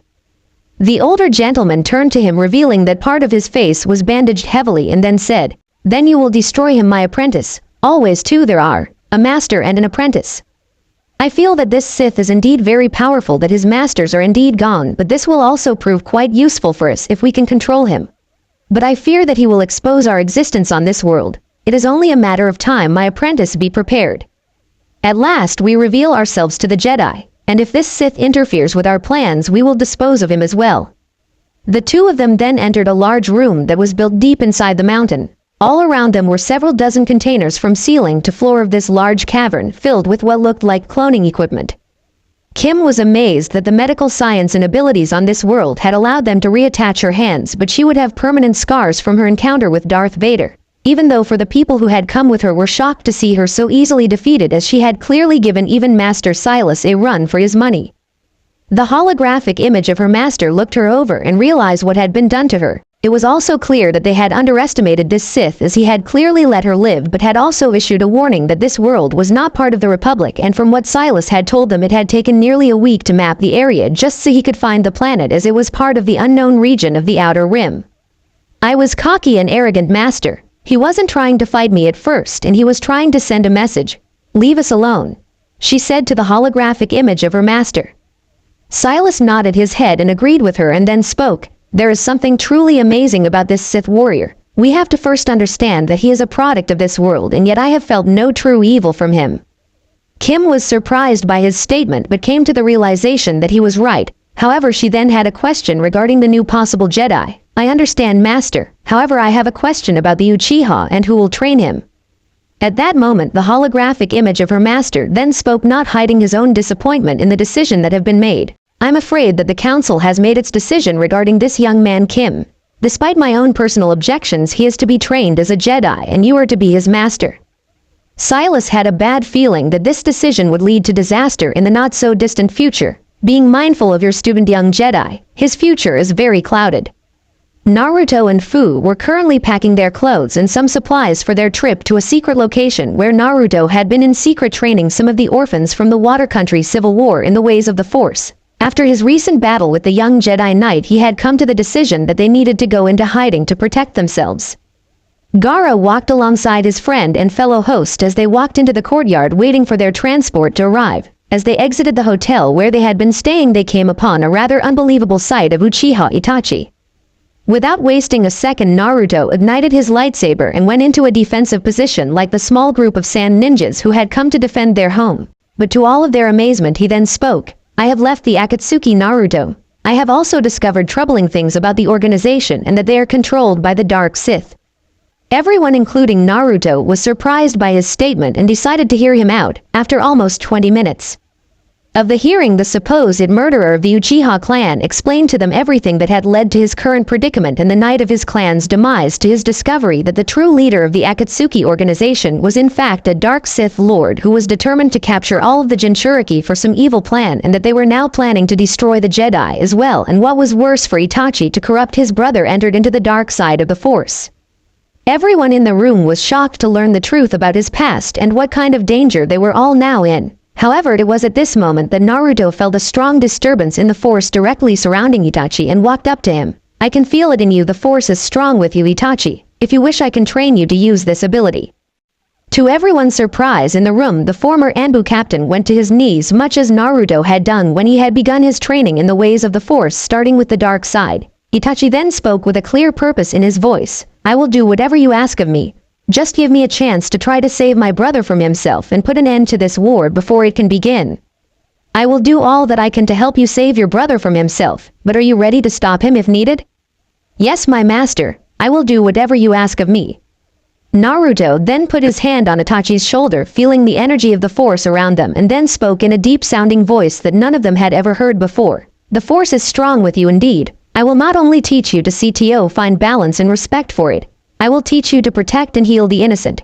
And I will teach you how to unleash the full fury of the dark side up on your enemies. Henceforth you shall be known as Darth Raptor. Thank you, my master. Rise. Naruto said to his new apprentice as they observed an old-style Republic gunship entering the courtyard ready for their departure. At that moment, Naruto unsealed a black crimson robe and handed it to Raptor, who immediately put it on and discarded his old bottle robes from the Akatsuki organization. Fu and Gaara were shocked by what had just happened and followed the two Force users out of the hotel lobby. It was at this moment that they noticed two individuals walking out of the gunship. On was clearly a female wearing unusual black armor, and the other was a male wearing heavy white armor with blue markings on it, who immediately saw Naruto, saluted him, and then spoke. General Vader, it is a pleasure to see you again, and who are the individuals we will also be transporting to the site housing the younglings? These two, Commander Bane. By the way, did you bring the communication device I asked for? It was at this moment that the female handed him a small device, which he then handed over to Gaara. It's a long-range communication device that will allow us to talk. Keep it secret, my friend. I will see you soon. Gaara nodded to his friend and put the device in his pocket. Naruto then walked up to the commander and said, Commander Bane Akima Fett, allow me to interview you to Fu, who is just like me and my new apprentice Darth Raptor. All throughout Konoha the Jedi could feel the sudden change in the Force, and to one new Padawan he knew who it was instantly. Itachi, what have you done? It had been nearly 6 months since both of the Uchiha brothers had begun their training in the ways of the Force, and already they have become unimaginably powerful. The Jedi and the Leaf Ninjas, however, had become quite concerned since any attempt to find Darth Vader had proven futile. Naruto walked into the large training room that was used to train the Force hopefuls. At this moment several of them, including Itachi, were busy building their lightsabers through the power of the Force. Naruto smiled at seeing them so hard at work. Remember, my students, the Force is your ally, and this weapon that you are building is your life. As I have taught you before, remember that to the innocent we must protect them with all of our power, and to our enemies we will unleash the power of the dark side upon them. But you must also remember that both the light and dark have the will of their own, and you must respect it. You must learn to use your fear to guide you, to keep you alive, to protect those you care about, and that your rage can be justified if the conditions are right. You must give people a chance for redemption, but if they force you to, you must stop them. The students all finished their sabers and ignited the blades, revealing a rainbow of colors throughout the room. Itachi's own blade was as black as night itself. All of the current students, including his apprentice, were now looking at him intensely as he continued his lecture. Protect those blades with your lives and those of your home, which is now being rebuilt because of the tyranny of the dark Sith Lord Viral. The students all nodded to him and continued with their studies as Itachi followed his master out the door. Has something happened, Lord Vader? Yes, the Akatsuki has located the host of the two-tailed cat. We are leaving immediately to not only save her but also to put a dent in our enemy's plans. However, I feel compelled to warn you that we may run into Jedi or Leaf Ninjas. Prepare yourself for the unexpected, my apprentice. Yes, master. Itachi said as he went to prepare himself for this mission. It was right at this moment that Fu walked up to Naruto and hugged the man who had stolen her heart. How long will you be gone for? She asked him. I don't know, Fu, maybe a week. What about you and our little one? He asked her, looking at her slightly swollen stomach. I never thought that I would become a mother or have a family, especially with all of this evil around us at this time and our kind, she said, realizing that there was still a great deal of danger. Sasuke walked alongside his master Jedi Knight Kim as they entered the temporary Jedi temple that had been built on the outskirts of the village of Konoha. Upon entering the council room, the Jedi masters then spoke. Kim, do you believe that your apprentice is ready for a real mission? Yes, masters, I believe he is ready for a mission. Good, we have located with the help of Danzo one of the Jinchuriki who happens to be the host of the two-tailed cat. Your orders are to bring her to the village for her own protection and to apprehend the Akatsuki members if possible. We are also issuing orders for you to capture Darth Vader if he interferes in your mission. Yes, masters. They both said as he exited the room, feeling that no matter what they would run into the Sith on this mission. Yugito had been forced to fight the Red Clouds, as she had come to call them, just to try to give her a chance at escape, which proved futile as the 3 organization members were some of the strongest that the organization could muster at this point in time. One of them was clearly an explosive expert, the other was a puppet master, and the last appeared to be a sort of insane priest, was mumbling about not being able to sacrifice her to his god. However, before any of the Akatsuki members could even attempt to subdue her, they all heard the deep breathing sounds and then heard Hidan mutter the words, "Fuck me, not again." And with that said, he went flying right into and then through a tree that was no more than 10 feet away. The 2 remaining organization members turned their heads to see Darth Vader walking out of the woods with his lightsaber in hand. Sasori remembered all the intelligence that the other members had shared on this since Lord and decided to overwhelm him with sharing numbers, hoping that it would finally be enough to finally kill him. However, much to their shock, they saw a second figure holding the same kind of weapon walking out of the woods next to the greater and were shocked to see that it was none other than the deserter of the organization Itachi Uchiha. Even more shocking was to see the two Jedi from the Hidden Leaf walking into the clearing as well. Sasuke instantly recognized his brother as Vader decided to introduce his apprentice. "Well, isn't this a spry meet both the Jedi and the Akatsuki here? And where are my manners? Allow me to introduce my apprentice, formerly of the Leaf Village, Darth Raptor." Sasori wasted no time in unleashing his puppet army upon both the Jedi and Sith warriors who were attempting to take their target away from them. Deidara was now very concerned that Itachi had become a Sith Lord, meaning that he was even more dangerous than before and that the Mad Bomber no longer had a sufficient defense against his new abilities. Hidan was just now getting into a fighting position and noticed the look upon the Force user's face and realized that it was going to be one of those kinds of battles. He brought his scythe into an attack position and readied for the coming battle, hoping to sacrifice one or two of these people to his god. As soon as the three Akatsuki members and the army of deadly puppets were assembled, the Sith and Jedi immediately removed their traveling cloaks and went for their lightsabers. With a sharp hiss, the blades of many colors came to life, waiting to help defend their wielders in this deadly dance of death. Kim noticed the deadly look that was the Sith warriors as they ran right into the middle of the action and was truly surprised by their abilities as they cut the puppets down like they were nothing, but what also surprised her even more was their ability to control the Force. Her apprentice's brother, who was now called Darth Raptor, was a sight to behold as his black lightsaber, which was a rarity in finding a crystal like that, cut down jammed everyone in its path. He wasted no time in doing everything that he could to defeat this overwhelming opponent and his abilities. But it was Vader who still sent a level of fear up her spine as she watched the dual-wielding Sith Lord cut down nearly twice the enemies as his apprentice and came to the realization that he had been in fact holding back and that he could have easily taken her head without a moment's notice when she had been sent to retrieve him in the Land of Wind.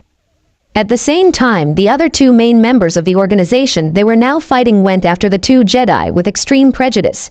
Hidan engaged Sasuke only to watch his brand new scythe be cut to ribbons before his eyes before being decapitated with one clean strike to his throat.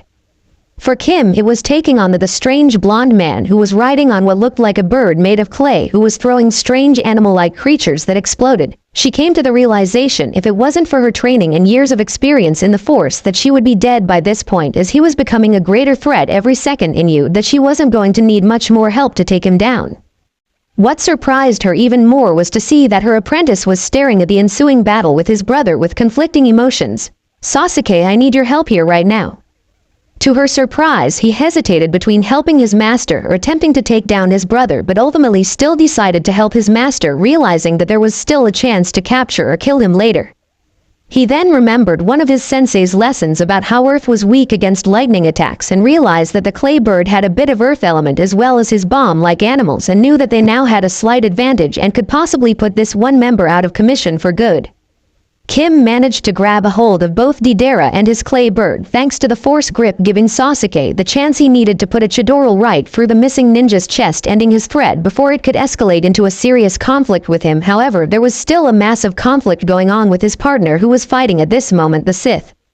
However, they both heard what sounded like curses coming from the head of the homicidal priest and came to the realization that he was not dead but at least no longer a threat to them at the moment. Sasori was shocked to see that his partner and one of their colleagues had been so easily defeated by the Jedi, but what made him truly afraid for the first time in years was not the Jedi but the two Sith Lords who were at this time unleashing holy hell upon his army that had once destroyed an entire nation.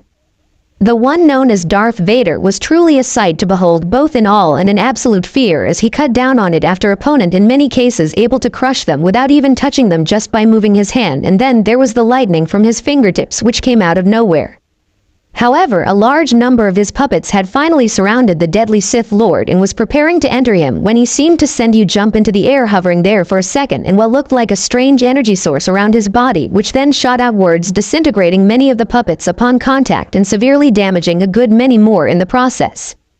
By this point, the two Jedi had joined in cutting down his puppets and realized that the four unique warriors would become a significant threat to his plans to take the two-tailed cat's host for his organization.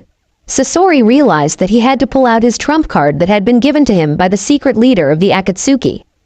Sasori pulled out a rather large school and instantly unsealed something very large in a cloud of smoke. When the smoke finally did clear, it revealed a large metal monstrosity that reminded the Jedi of a battlefield droid that looked like it had been designed to kill Jedi.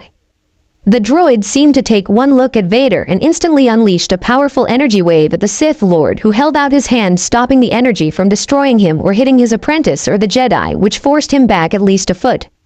Vader then moved his hand forward and shot some force lightning at the droid's feet. As soon as the droid attempted to reboot itself after the electrical shock from the lightning, he instantly rushed at throwing his two lightsabers, cutting off the front feet of the droid. He then jumped into the air thanks to the power of the force, catching his blades and slamming them into the head of the droid as he began to cut it to pieces. He then jumped off the head, taking one of the legs off at its knee, and jumped to the ground as stretching his hands within just a second, catching the whole droid and a force grip, lifting it into the air, and then proceeded to crush the battlefield droid like it was nothing, and ultimately jumped into the air, activating his lightsabers, proceeding to cut it into two. When he landed on the other side of the droid, it was finally in two large pieces. He then turned his attention to the puppet master and began to advance upon missing ninja. Sasori was too shocked to even move as he was cut down by the powerful Sith Lord, who had pierced his human heart with the powerful blue-bladed lightsaber that was now sticking out of his back. Sasori knew that within a minute he would be dead, but decided to talk to his old comrade. Itachi, are you finally at peace? No, I will never be at peace for what has been taken from me and what I have been forced to do. Sasori smiled and then said, I believe I can understand what you mean by that. I had hoped to see my grandmother once more, but at least I die with a sense of honor more than what Darth Vader has done to us. You and Vader may be all that stands in their way. With his last words said, both Vader and Raptor gently laid him upon the ground and closed the puppet master's eyes. Vader then looked over and, realizing he had to finally do something about Hidan, he then walked up to the head of the homicidal priest and kneeled down before the frightened as Vader then placed a seal on his head, which then glowed with a brilliant light. As soon as the seal and light faded away, Hidan's eyes widened and his head as well as his body began to quickly age and solve into nothingness until it was a mangled, shriveled corpse upon the ground for all to see. Kim and Sasuke were in absolute shock at what they had just seen. Sasuke was now actually shaking with excitement at the prospect of facing his brother in combat. By the time that his master was over her shocked at what she had just seen, her student immediately went on the attack, trying to finally kill his brother and avenge his clan. Itachi had kept his senses open thanks to all of his years of experience as a shinobi. With both his battle-hardened reflexes and the enhancements given to him by the Force, he was able to ignite his lightsaber and block his brother's incoming blow with little trouble. But before they could even consider continuing, Sasuke immediately used the power of the Force to force-push Vader away so he could engage his brother in peace. The two brothers were a flurry of motion as they blocked and attacked each other without mercy. Kim could tell that they were very skilled and powerful, but yet still had much training ahead of them, truly become either knights or eventually masters in the ways of the Force. The two of them battled intensely, trying to defeat the other. The only difference between them was that Itachi wasn't trying to harm his brother but merely disarm him, while his brother was trying to end his existence and was falling victim to not only the influence of the dark side but also the curse seal upon the back of his neck. Sasuke was desperately trying to find an opening to strike his brother down, only to said they feel the Force upon him once more, and just like before he had no way to stop its power as he was suddenly thrown into a tree and then another. It was at this moment that he saw Vader walking up to him as he looked upon what was left of the mask that had once hidden this man's identity from them.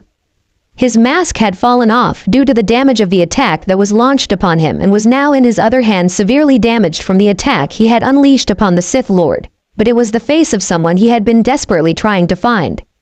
Naruto, why are you doing this? Sasuke asked his old friend.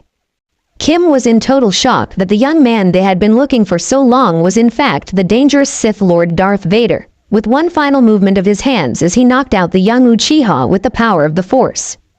Kim ran over to her apprentice to see that he was all right but unconscious. When she lifted up her head, she spotted Itachi carrying the injured Yugito towards the center of the field that was big enough to accompany a starship of significant size to land, only to hear what sounded like a ship flying overhead that then came in for a landing and reminded her of an old Republic gunship. Kim brought herself to her full height and then spoke, stopping him in his tracks. You may not trust us, but it is safer for you and her as well as the other when you're hiding in the hidden leaf. Let the village and the Jedi protect you. He then looked her right in the eyes and then spoke with a harsh tone. As I told Master Silas, you should be very cautious about them. They're ninjas and deception is one of their many tools. in this case as you are two trusting Jedi. We see the good in people while you see the evil in them, she said. You forget that I live here and I saw no evil in those people to last me a lifetime. They show you nothing but kindness and joy. And while I admit people deserve a chance for redemption, they don't deserve infinite numbers that you order is known to give away. And in case you're forgetting, I was banished because of the people and a woman who had to try to keep the peace, he said. Did it ever occur to you that you can change things? You should join us? I cannot trust the village of my birth. When I stretch out the Force, I feel both you right side there, but I also feel very strong presence in the dark side of the Force. Until that feeling is gone and the truth is revealed about what was done to me, I cannot trust any of you with my safety or those like me, he said to her as he entered the gunship, and she watched as the doors closed and the ship flew into the air on its way back to the land of water. She then brought out a small communication device and spoke into it. Track the gunship. Yes, sir, came the response from the device. Viral was surprised to learn just who Darth Vader really was. So the Fox's host is even more dangerous than we first anticipated, my master.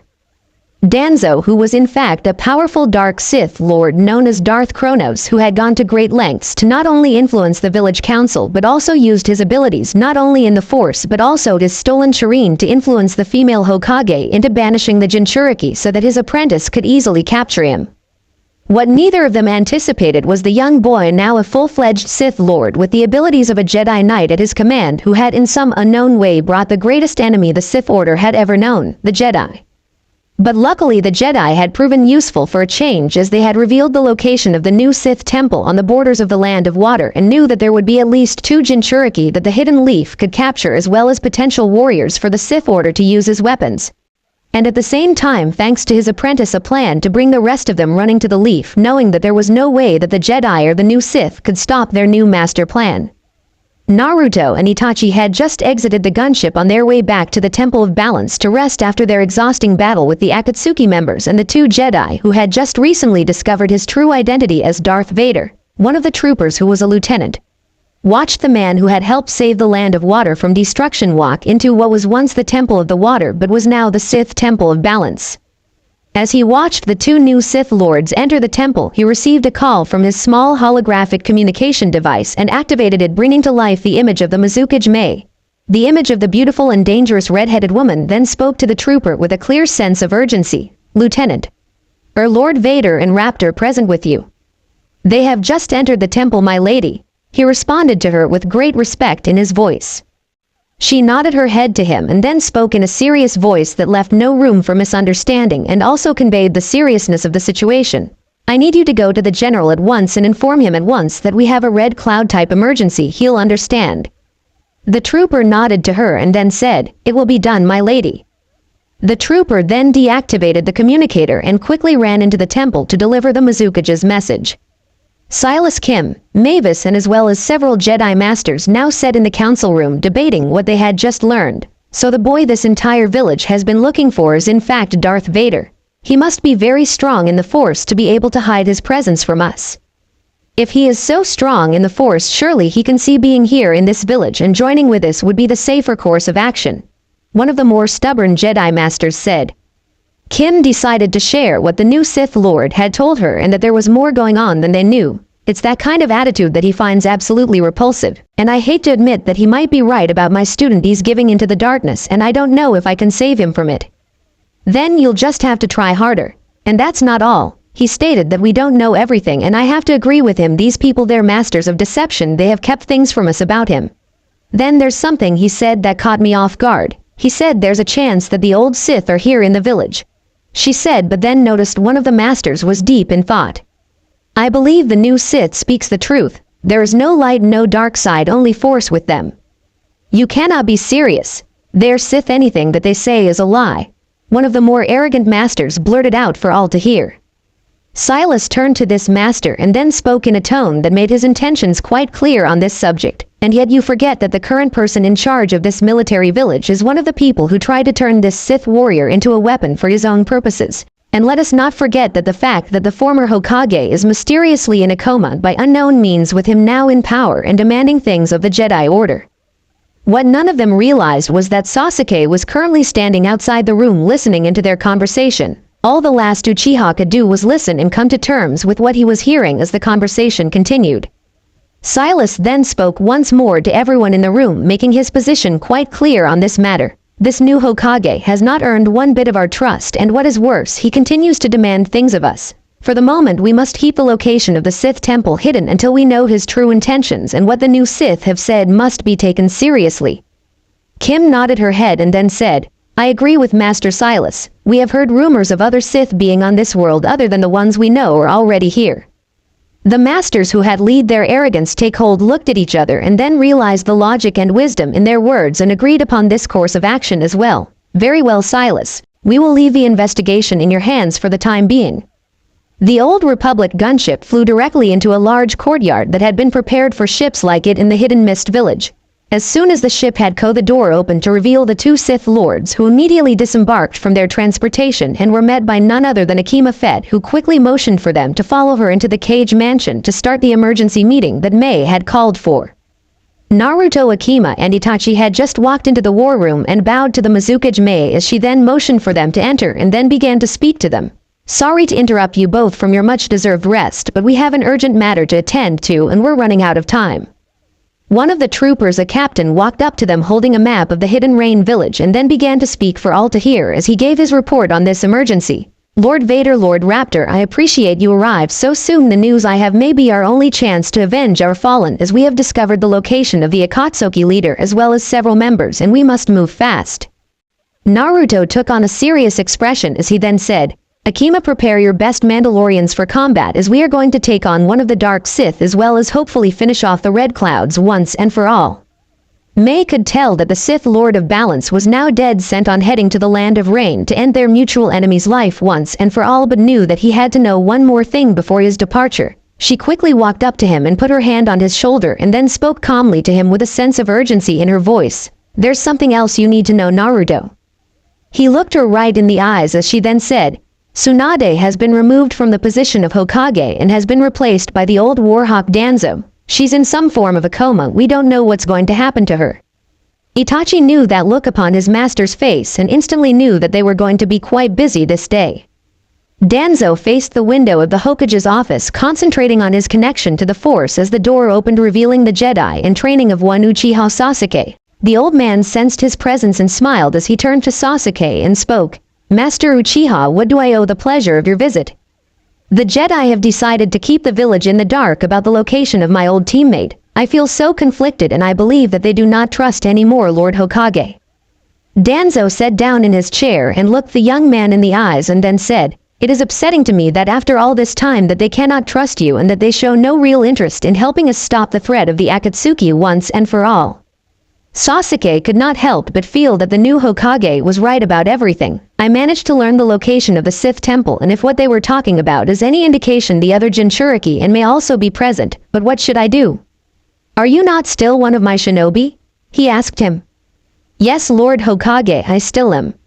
Danzo could only smile at hearing this. Then I give you your orders. You will take a team and go to the temple. Your objectives are to capture the two hosts and bring them back here by force if necessary, and as for the other Sith, they are to be eliminated, including your brother, but bring us back Naruto. Sasuke bowed to the Hokage and left with the strange black Anbu that had the symbol for root upon their heads. Silas and Mavis had left the council meeting room with a clear objective upon their faces. Mavis turned to her master and asked, What are we doing here, master? At first, he did not respond to her until they were safely hidden in a hole in the ceiling. I felt the pull of the Force was bringing me here. Something is going to happen here, my apprentice. The two of them looked down into the large hall only to see a young woman and a badly injured man lying on the ground of the room, with another with a strange mask upon his face walking around the room with three others just a few feet away. The man in the mask then spoke, I don't know why you have betrayed Pain, and to a false Sith of all people. The injured man looked up to him with strange eyes and said, You corrupted our purpose long ago, Viral. Those eyes of yours will not stop Darth Vader and the Jedi from destroying you all once and for all. The masked man's single eye narrowed dangerously and then spoke in a dangerous tone of voice that left no room for misunderstandings. Do not think that this false Sith will be enough to beat us. After all, you lie here broken in. It was right at this moment that both Viral and the two Jedi felt a strong presence in the Force approaching them right at that moment. The two guards who had been positioned in the room suddenly flew back into midair, hitting the back wall and slowly being choked into unconsciousness. Everyone in the most shocked by this as the doors flew open to see the hooded figure of Darth Vader, the Sith Lord of Balance, walk into the room as if he owned it. Behind him was none other than his own apprentice, as well as up to 5 Mandalorians who were direct behind him. Viral walked forward with a superior smirk upon his face, thinking that there was no way that this mere child could possibly defeat him as well as his master's earlier apprentice Orochimaru. Well, look what we have here. The so-called Sith of Balance come before us seeking to know the true power of the dark side of the Force. Naruto turned to Pain and Conan and then spoke to his friends and comrades. Get those two out of here as soon as possible. I will deal with him and Snake as well as his buddy. The Snake and his apprentice took this a bit personally and began to advance upon Naruto, only for him to shoot his hands out, calling upon the power of the Force to send them flying into the opposite wall. The two of them used the ladies in the Force to stop from being crushed to death, only to hit the ground and pull out their lightsabers. Orochimaru's lightsaber was a dark purple, and his personal apprentice Kabuto, who had a blood-red double-bladed lightsaber which blared to life along with his master's as they approached this old enemy, only to watch him move both of his arms out with what looked like lightsabers appearing in both hands, which then came to life any brilliant show-off red and blue. Viral for the first time became concerned as he could feel the power radiating off the Sith Lord of Balance, who then quickly went into battle, cutting the ground of the room as he quickly proved to be more than a match for the two dark Sith hands. Not only did Naruto block and parry every one of their moves with ease, he also forced them on the defensive with every move that he made. Fu and Yugito playing in the courtyard of what was once the Water Monk Temple, with many of the younglings happily playing with each other. Yugito had often wondered what it would be like to have children, but also feared what would happen to her seal, and also was a tiny bit afraid for her fellow host as she watched Fu not only smile at the children but also rub her swollen belly. But while they watched the children play contentedly in the room, they were all shocked and concerned as they felt what could only be described as an explosion rocked the temple, and the door leading out of the courtyard was one of its hinges. The two women and the children looked up to see strange ninjas in black, like gear that reminded them of the troopers, but with a more sinister purpose. Leading them was none other than the young Jedi in training, Sasuke Uchiha. Naruto continued to block and counter every single one of the Snake Sannin's moves like they were nothing to him, as well as the Sannin's apprentice. Darth Viral, also known to many as Toby, looked on in shock, realizing that he had significantly underestimated his opponent and fellow Sith Lord. Silas and Mavis watched in utter shock at the superior skills of Naruto, also known as the current Darth Vader and Sith Lord of Balance, who wasted no time engaging the two Sith apprentices who were attempting to re-enter the Order. Viral knew it would be unwise to attempt to eliminate Vader at this time, with his apprentice and warriors Ned to retreat, knowing that things were progressing according to his master's plan. The two Jedi watched the battle and analyzed the young Sith Lord's capabilities for future reference. Silas had also grabbed his communicator and had called the other Jedi Masters in the Hidden Leaf Village so they could watch what was progressing before their very eyes. The small holographic images of the Jedi Council watched with bated breath as the Sith Lord of Balance schooled the two apprentices of the dark side without even batting an eyelash, and came to the realization that he was merely playing with them and setting their tactics as well. Eventually, the younger of the two managed to force push Vader off of a landing, but instead of a victory, they were also yanked off the side thanks to his own force abilities and landed without any problems, quickly igniting his lightsabers and going on the attack. The red and blue blades crashed against the younger apprentice's dual staff saber just in the nick of time. Then the Snake himself came in trying to hit him, only to be blocked by the other saber. Vader quickly managed to separate the two and force pushed the Snake Sannin into a nearby wall with enough force to knock him unconscious for a few seconds, and then went on the attack against the younger one. The younger one became agitated and more aggressive, making him also sloppy at the same time. Vader had not even reactivated his lightsabers and was simply dodging each and every strike as if it was nothing to him, and only activated his sabers at the last possible moment to avoid being struck. What the young Sith Lord could not see was the small seal that Vader had prepared for him to neutralize his special ability and finally end his wicked life once and for all. By this time, Orochimaru had finally regained consciousness, only to watch in horror as his apprentice was picked apart by the Sith Lord of Balance. Vader managed to quickly block one more strike, and then in a blur of motion so fast even the Snake Sannin and the Jedi Council had trouble keeping up with it, managed to place the seal on the apprentice's neck and then proceeded to cut his lightsaber into the middle and then impale his opponent upon his sabers. Orochimaru watched in horror as his apprentice, or someone he could almost look upon as a son, was fatally injured and then force pushed off the nearby ledge. Orochimaru quickly ran past his opponent and jumped off the ledge to reach his apprentice and was in utter shock as his apprentice was not healing himself thanks to his abilities, and then saw the strange seal upon his neck that was now spreading and came to a horrifying realization that Naruto had undoubtedly discovered his heritage as an Uzumaki, which were legendary for their abilities in seals, which made it even his own seal knowledge look weak in comparison.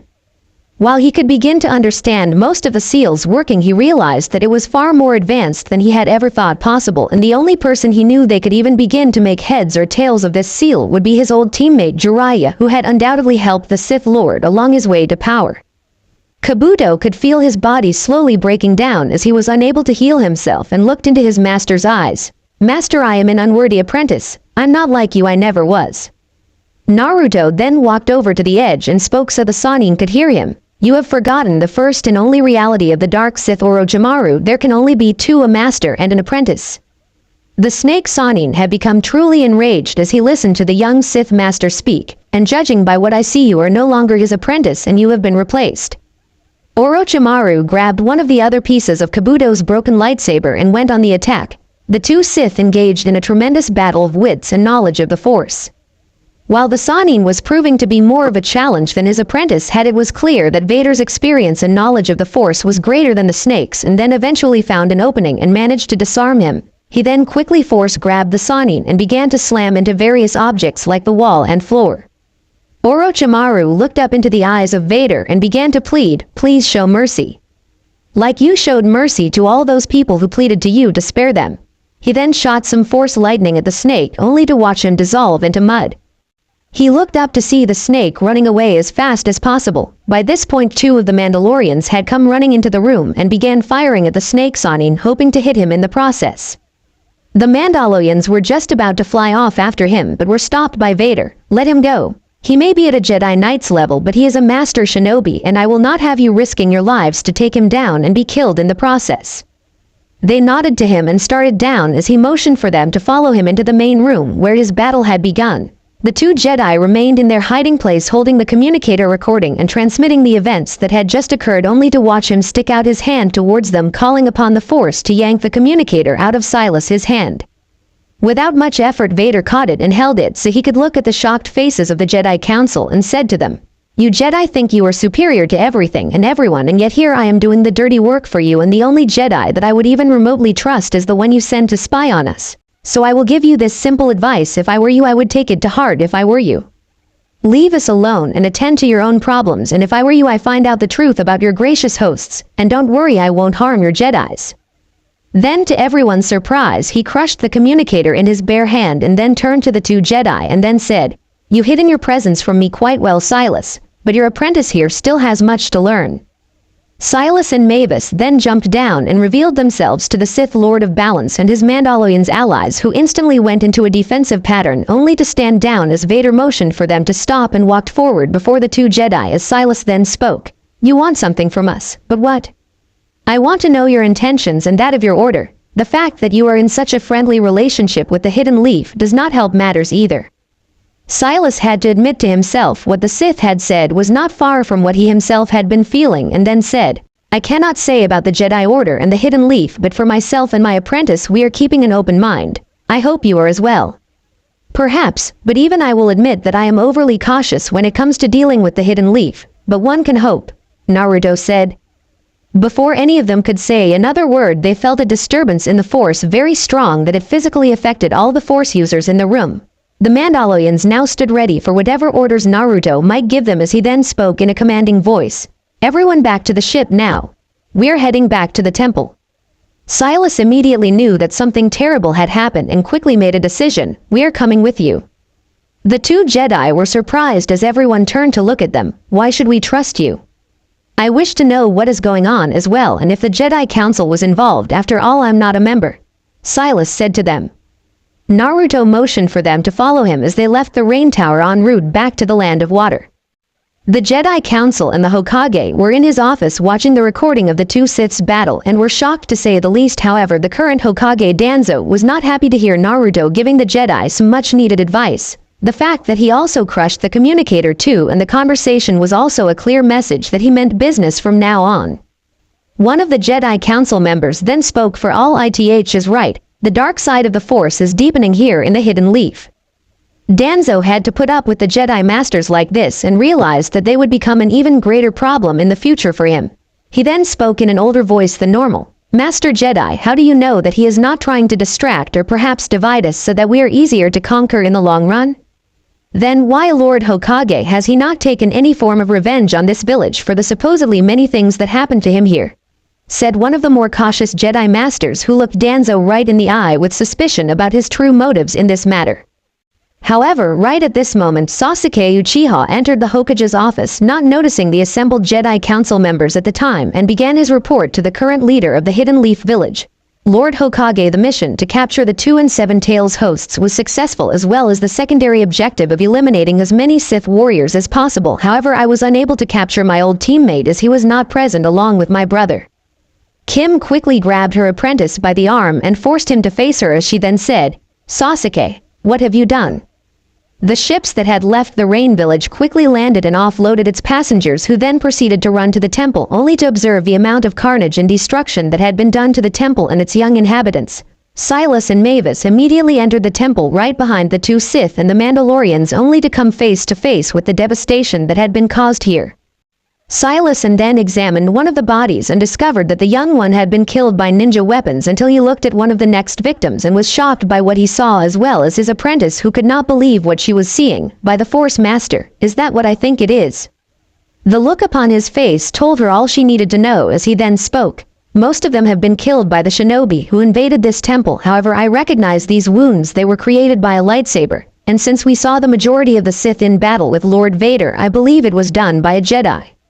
Right at this moment, they heard the sounds of children in the Mandalorians, who were now acting as their bodyguards, walking towards the ship, and the sounds that followed as he observed Naruto walking towards a wall.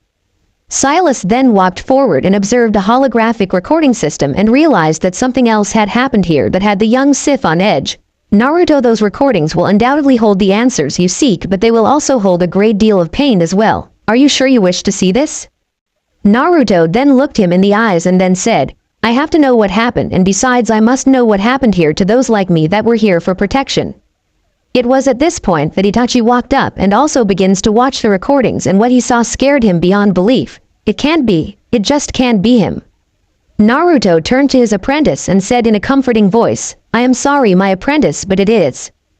Before anything else could be said, one of the Mandalorians ran into the temple and said in an urgent voice, My lord, one of our star destroyers that is en route to pick us up has detected what appears to be a small fleet of old separatist starships. This caught everyone's attention as Silas then turned to the warrior and asked, what was their course? The Hidden Leaf is their destination, he said to them. It was Mavis who then said for all to hear, You right all along, Naruto. How else would they know that 2 hosts had suddenly appeared in the Hidden Leaf? They're also gambling on the fact that I will go to save them, and in a way they are right, but I intend to do it my way. The Jedi Masters looked over the 2 young women and were in shock at what had been done, as well as the ramifications that would befall all of them in the future. Kim had never been so angry with anyone, and the fact that it was her own student who had committed these atrocities did not help her at all. But before any of them could even say a word or debate about what had happened and what was to come, the Hokage Tower as well as most of the village shook violently. Virtually everyone in the room went into a battle-like mode and looked out the office window, only to see 3 starships attacking the village, as well as what looked like strange white plant man marching down the roads of the village, attacking anyone and anything that moved as they went. Right at this moment, the communication system came to life, showing none other than Orochimaru and a strange man wearing an Akatsuki outfit with a strange orange spiral-like mask, who then spoke. Greetings to the Jedi Council, and you as well, Lord Hokage. I will be blunt and to the point. Hand over the 2 Jinchuriki and I will spare your village any more violence. But before Danzo could even consider agreeing to the proposal that had been set before him, but was beaten to the punch by one of the Jedi Masters, who then said, We will not allow you to take these young women for whatever dastardly plans you have for them. The spiral-masked man then narrowed his eye and spoke in a cold voice, Then we will walk over your cold corpses to retrieve them. The communication quickly ended and the attack began with even more aggressively than before. Many of the Jedi were on their communicators coordinating counterattacks against the invading forces. One of the masters then looked out the office window at the stadium and then turned to Kim and Sasuke and spoke in a commanding voice, leaving no room for error. Everyone get to the stadium as soon as possible. We can have an easier time defending the civilians as well as these two, and we will have a talk later, Uchiha. It had not been easy getting to the Chunin exam stadium, as the strange warriors proved to be plus more of a threat than they thought they would be. Once inside the stadium, they were able to set up a barrier to protect the civilians and the two hosts, but it was proving difficult as the enemies starting to overrun their defenses. Many shinobi and Jedi were now being forced into the center of the stadium thanks to the tactics of the enemy. It was at this moment that the two dark Sith made their presence known to them, ordering a stop to the attack. Viral then spoke for all to hear him. I am most impressed with your abilities, Jedi. However, give us the two hosts or you will all die right here, right now. Hotaru took one look at Danzo and realized he was about to give them over to the dark Sith, but his personal motives remained clouded to the Jedi Master, who wished that his friend Silas was here to help him. But before any of them could even make a reply, they were all shocked to hear what sounded like a massive explosion going off in the distance, followed by another explosion. Before the two dark Sith could even issue an order to eliminate the Jedi and Leaf Shinobi were saved by what looked like old Republic gunships that were now firing into the White Zetsu army that had invaded the stadium and were in the process of gunning them down without remorse. Viral and Orochimaru were in shock at seeing the gunships entering the battle. It was at this point, however, they noticed one gunship in particular that had set its sights upon them, and then saw the face of Darth Vader himself standing behind several water troopers with an intense look upon his face. Vader wasted no time and immediately ordered the troopers to open fire with the intent to kill the two dark Sith who had made so many people's lives a living hell in the elemental nations. Right at the moment the gunship's weapons let loose, the two dark Sith immediately made their escape towards the Hokage monument, hoping that at least one of their cruisers had survived the initial attack by the water troops. Vader knew without a doubt that the two Sith had escaped but needed to save the Jeddard and Leaf ninjas. As soon as the Vader's gunship landed, he immediately took on several Jedi Masters as well as Fu and Yugito, who were more than happy to see the Sith Lord of the Balance as well as his apprentice. After taking off from the stadium, the gunships immediately went on the attack against the White Army.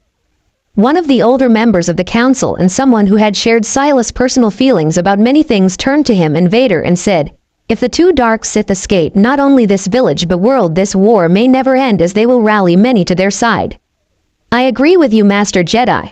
Lord Raptor, once we land to deal with this Sith threat, I want you to go after Viral and the Snake and do everything in your power to end them. We'll find their master in time."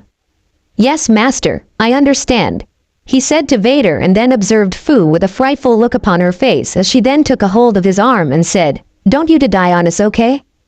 Do not worry, my love, I have no intention of dying this day. Other people, however, will not be so lucky," he said to her as the gunship landed, offloading the Jedi Masters as well as the two female hosts. The gunship with Itachi then flew off towards the Hokage monument as well as another gunship that was carrying a master and apprentice who were at odds at this moment in time. The Jedi ninjas and Sith of Balance immediately went into battle against the White Army. Kim and Sasuke landed their gunship upon the monument and prepared for battle as they saw the Snake Sanin himself preparing to stop them. The sounds of rumbling and distant burning fires echoed throughout the command deck of the Separatist ship as the Black Zetsu tried to take command of the situation that was befalling his ship that had been successfully attacked by the Land of the Waters forces. Right at this moment, one of the super battle droids walked up to him and said, "CMDR. We are unable to save the ship as it's slowly disintegrating and will begin to explode within a few minutes. We must evacuate at once to aid Master Viral." Zetsu could only grow as he made his way towards the exit of the command deck and shouted for all to hear, "Very well, evacuate the ship and set a collision course for the village. I want everyone to attack our enemies at once." "Roger, Roger," came from one of the droids in a deep voice that only could belong to a super battle droid, which they can see right in front of him and hear thanks to its voice, as it prepared everything and everyone to evacuate the ship with one clear objective, that was to cause as much damage as possible to the Hidden Leaf village. Eventually, Zetsu made it to one of the main cargo holds that was being used to hold many pieces of military equipment as well as supplies, some of which were a prototype in their own right. He quickly jumped into one of them as the cargo hold was being rocked by a huge explosion, sending flaming wreckage and fire shooting towards him at the last possible moment as he finally was inside the suit, and then proceeded to jump out of the cargo hold, eventually hitting the ground as he watched the Separatist cruiser crash into a large wall that protected the village and then exploded with a tremendous force. The look of anger only intensified upon his face as he looked up to see only one of the other cruisers was still intact, while the other, which had sustained minor damage and was holding its own, As he then looked at the two ships, he noticed laser fire was now slamming into the damaged cruiser's side and saw what looked like an old Republic Star Destroyer which was ruthlessly attacking the cruiser that had the symbol for the Land of Water upon its hull.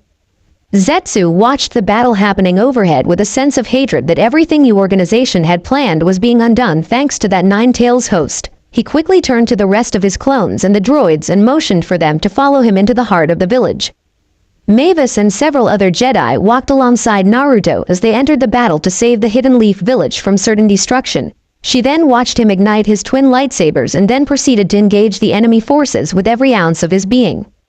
Mavis and the other Jedi watched the Sith Lord of Balance began to cut down the enemy forces with an intense look upon his face as he let the Force guide him in this endeavor to save his old home from destruction. At his side was the water troopers who had helped him discover the place known as the Lost Era in the first place. None of the white clones stood a chance against him even with their unique abilities as the Force guided him as in his endeavors to cut down instead.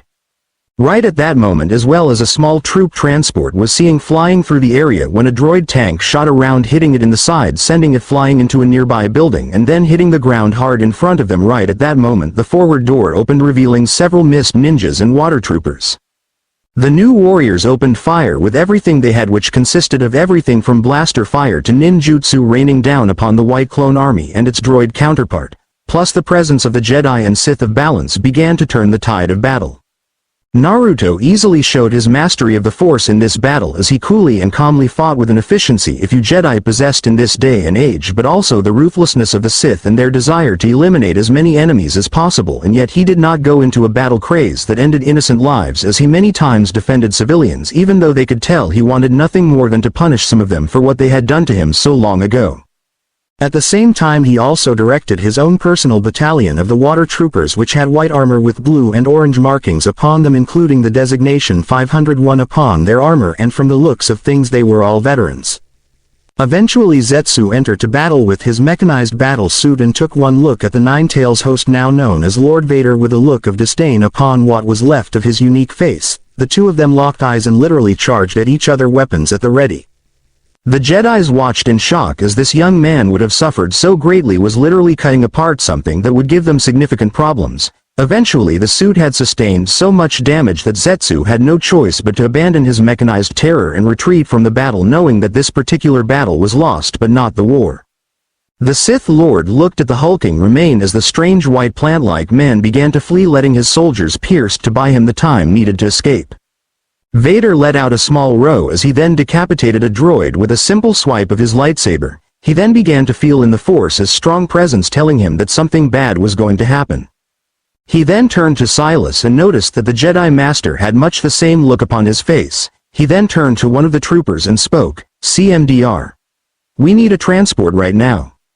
"Yes sir, right away sir."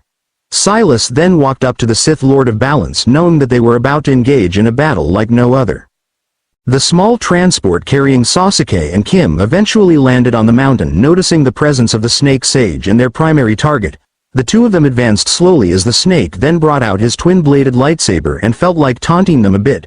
"I must say, Sasuke, if I had known you had the ability to use the Force, I would have done a lot more to bring you to my side, as well as your former teammate."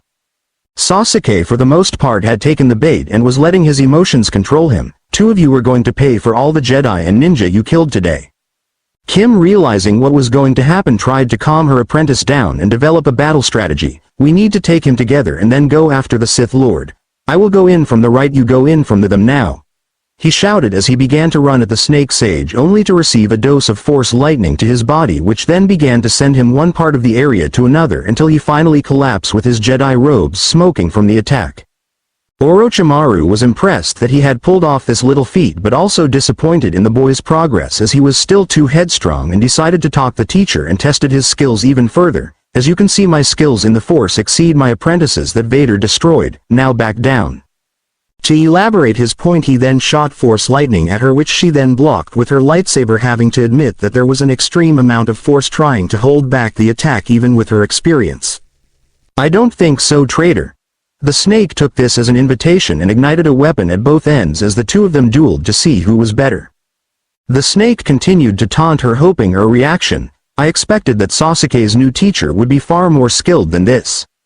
He then proceeded to block a strike and then look her dead in the eyes. "Surely you can do better than this?" She had taken the bait without even realizing what was happening, as she felt her pride wounded by this cruel and sick man who now stood before her. Itachi held on to the door of the Old Republic gunship with all his might as they had to fight their way to the Hokage monument, and could already feel that something bad happened. He only hoped they would make it in time. Sasuke was utterly surprised by what the snake had done and began to come around only to watch his teacher fight with a ferocity that he had not known of her. Unfortunately, it appeared that the snake had the upper hand the whole fight, as he easily struck her in both her arms and leg, forcing her on the ground. He then deactivated one of the blades on his purple lightsaber and proceeded to go in for a killing strike. Sasuke wasted no time and quickly moved to intercept this strike, catching the snake off guard in the process, which only brought a smile to the man who was more snake than human. "That's pretty brave of you, Sasuke, but I thought you had learned your lesson by now about taking me on." Sasuke looked him in the eyes with a sense of determination and spoke, "I'm not the same child, remember." Kim then used the force to bring her lightsaber to her hands and then threw it to her young apprentice, who caught it and then proceeded to engage in a fierce battle against the snake. Strike after strike was landed by both parties, with both him and the deadly Sith Lord watching. The two seemed for the most part evenly matched until Orochimaru finally found an opening and struck, severing the young man's arm in the process. With one force push sent him flying back, hitting his master in the process. Orochimaru then felt a strong presence in the force as he looked up to see none other than Itachi Uchiha, now known as Darth Raptor of the Sith, represented a balance between light and dark. The young man looked over at his brother and the young woman who was his teacher, but still could not forget what he had seen. He, however, has jumped to and was taking down one of the most dangerous men on this planet. Orochimaru, it's hard to believe that you are trained Sith of the dark side. As that jealousy I hear in your voice, you're not even a true Sith. The snake sage said, hoping to get a rise out of this man, but once humiliated him. Itachi, however, disappointed him by remaining calm and collected, and then pulled out his own lightsaber, knowing to complete his mission he would have to take out the snake once and for all. "You are merely a pawn to this Dark Lord, or have you forgotten the rule of two already, a master and an apprentice?" he said, clearly agitating the snake as he then ignited his black lightsaber. The snake let his anger get the best of him, immersing himself in the dark side as he then rushed forward. The two of them clashed as Raptor decided to use an old Sith tactic his master had taught him. "Break them before you fight them. And as my master told you, Orochimaru, you are no longer his apprentice, you have been replaced." The two of them engaged in a tremendous battle, with both of them a blur of motion, trading blows and blocking attacks as they went. Their training in both the Jedi arts and that of ninjas make them dangerous foes indeed. However, before a winner could even be decided, they both felt a strong presence in the force, which then separated them, sending a snake flying into the ship, such force that he was rendered unconscious. For Raptor, however, it was held in midair as he felt a strong pressure trying to crush his entire body, news only thanks to his own knowledge and strength in the force that he was still alive. Darth Viral, the true leader of Akatsuki and the true apprentice, the Dark Lord of the Sith, walked up holding his hand in midair while looking at Itachi as if he was any insect. "I must say I'm quite impressed with you. I only wish I had discovered your ability instead of that wretched Vader." Itachi, however, continued to hold his concentration despite the pain he was in as he then spoke. "Then I am fortunate that you did not discover my abilities, as also you who was responsible for my partner's death." Viral could only laugh at this. "I still find it so hard to believe that you were trying to save some of your clan that day. It was I who finished them off. Except your little brother there.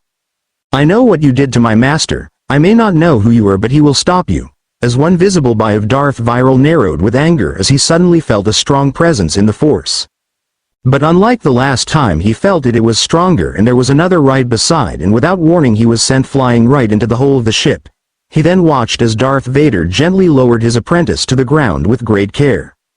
Raptor looked up into his master's eyes, but he saw no disappointment, only concern. "Forgive me, my lord, but I failed you." "There is no failure here, my apprentice. However, I do intend to watch the show," he said calmly as Viral felt the new presence come into view, shocked to see Jedi Master Silas in all his glory. The Master Jedi do not play by the rules of the Council stood there breathing in and out with a look of intensity about him. Viral had never fought a Jedi in all of his life, but he faced his master plenty of times, and although he admitted he was intimidated by Darth Vader, he felt no threat from this Jedi, and without warning shot out Force Lightning, have both targets, hoping to incapacitate them so he could make quick escape. That hope was quickly dashed as both of them moved like lightning with their arms outstretched catching the lightning and suddenly sending it right back at him. If it was not for his quick reflexes and training in both the arts of being a ninja and a Sith, he would have surely been hurt. He looked at them both as they stood their ground now with a look of determination about them that concerned him greatly. He then quickly shot more lightning, this time only at Silas, hoping it would be too much for the Jedi to handle. Much to his surprise, he simply held out one hand and absorbed both of the lightning strikes as if they were nothing, slowly absorbing energy from the attack, and looked at Dark Sith in the eyes. "You still have much to learn, boy," he said with dark determination was rare for a Jedi. But Viral refused to back down if he wanted to prove himself to his master and eliminate Jedi personally. "The Jedi and Sith of balance are nothing compared to us. We are more powerful than either of you."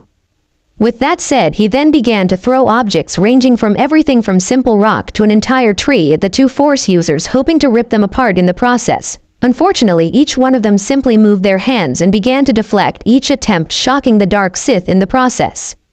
"You are indeed powerful, Sith. The dark side has corrupted you with its will," the Jedi Master said.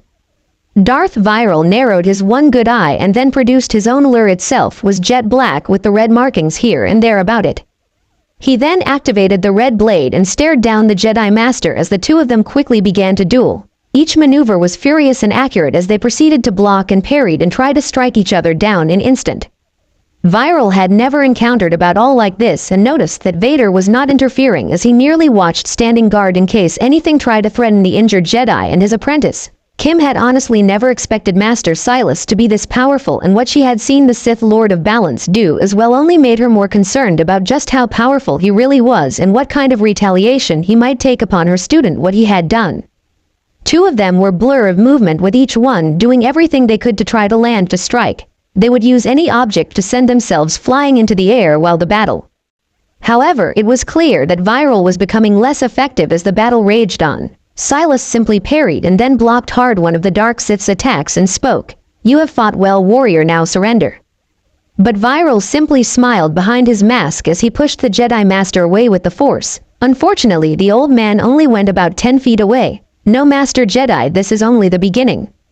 As soon as he said this, he hit a button on his wrist and reached out his left hand, causing several trees began falling on the injured combatants as well as several droids to begin firing at the Jedi and Sith of Balance. Viral quickly used this opportunity to board his ship and take off, not bothering to look back, knowing that they have failed their main objective, but at the same time things were going according to plan. Vader quickly used of Force to grab the trees before they could impact the injured. He then quickly used of Force to slam them into the nearby droids, evening the odds for Silas. Despite this tactic, there were still many more droids to destroy, but the Force users quickly destroyed them and watched as two more Republic gunships landed on the monument, several medics running to the injured. Sasuke began to try to get up despite the injury to his arm and saw his former friend lift his brother up with the Force and began to walk back to one of the nearby gunships. He called out to his old friend, hoping to convince him to stay. "Naruto, please don't go." Naruto stopped dead in his tracks but lowered Itachi onto one of the gurneys inside the dropship. He then turned and looked his old friend in the eyes. "I can't stay here, especially not with you after what you have done. You killed younglings, and for what?" "It was just orders from the Hokage. I just did as I was told," he said, pleading with his friend. Naruto, however, could not contain his emotions anymore and let a tear off from his eyes in front of everyone. "I saw the recordings, what you do to my temple. You were enjoying it, Sasuke. Continue down this path in the dark side with forever dominate your destiny." With this said, he boarded the ship as it quickly took off from the Hokage monument. Silas then motioned to one of the troopers to take him back as well. 3 of the Jedi Masters along with Kim stood in the makeshift council chambers looking out at the Hidden Leaf village, thinking about the days of events. Kim was still unsure about what to do with her young apprentice, but also was concerned about what this battle meant, just how bad things were going to get. She turned one of the masters and asked, "Do you think what Vader said is true? It just doesn't seem possible." The oldest member on the council would in fact train Silas and was the most open to hearing what Vader had to say. "Spoke of balance, Vader truly is, and learned from our past we have." "You mean the time of the old Republic and the first Darth Vader?" Kim said, hoping for some clarification. The old master nodded his head. "Yes, a puzzle we are in, and a deadly one at that. The dark side has a strong presence here, and yet so does the light." One of the other masters in the room decided to speak. Then we need to keep an eye on this new Hokage as well as your apprentice Kim. She simply nodded her head. I agree, master. However, I must admit at least today was a victory against the dark side and this white army. Victory, you say? No, my dear Kim, not victory. The shroud of the dark side has fallen. Begun the second Clone Wars has.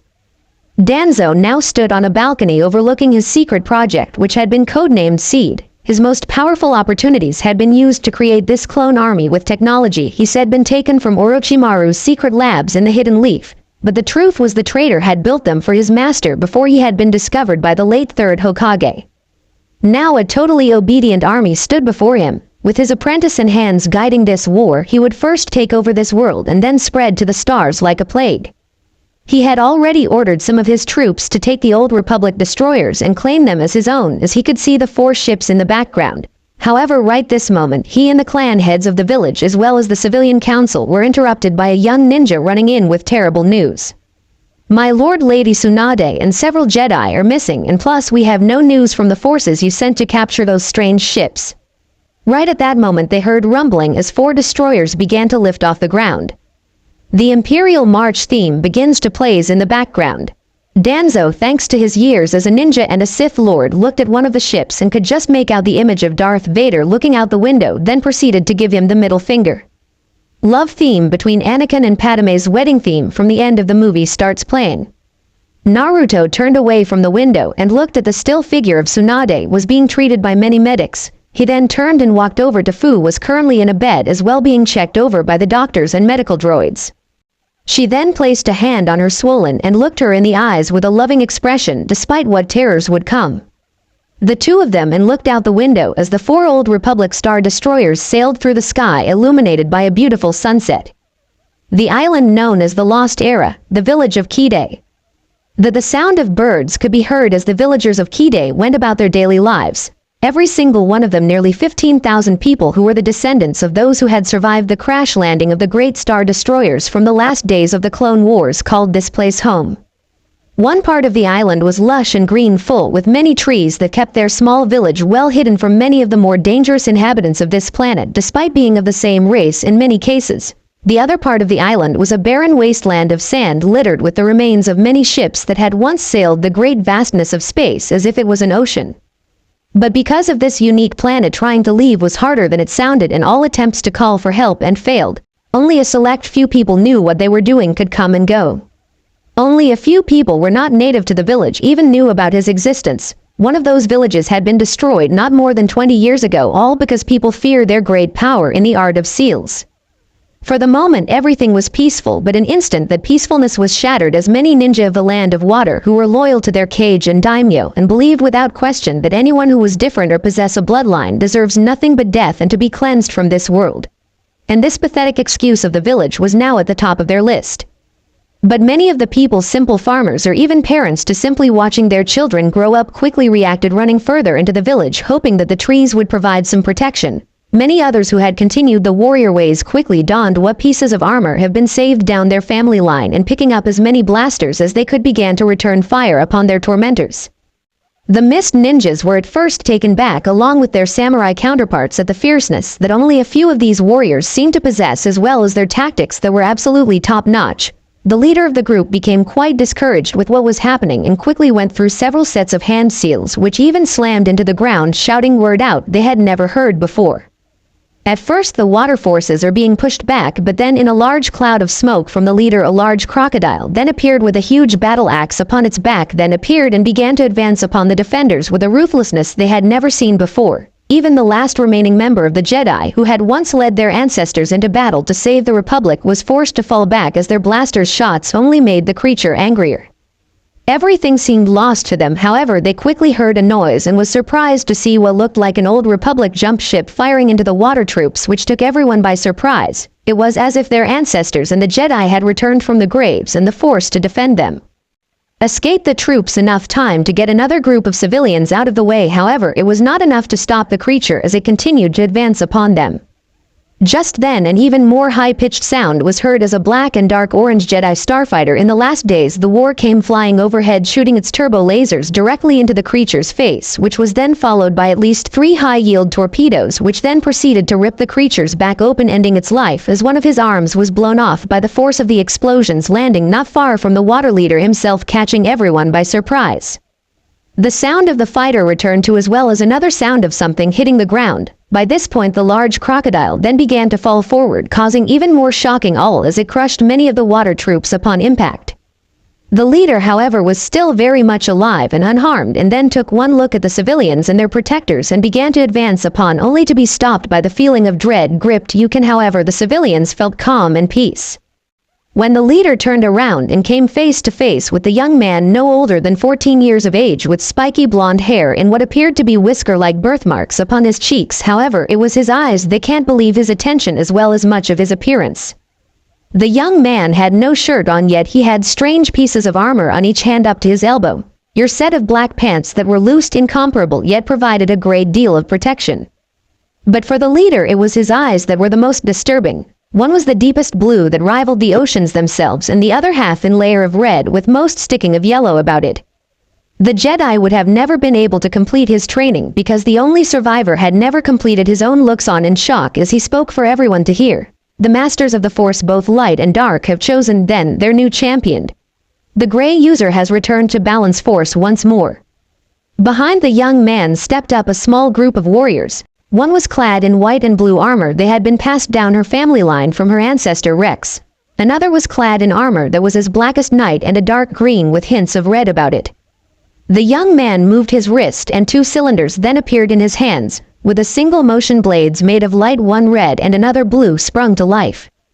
Some reason the leader now felt truly afraid, more so than any other time in his life, and almost wished just taking his captive, the red-headed woman and her 2 companions, all of them traitors, back to the land and water, and agreeing to this insane mission.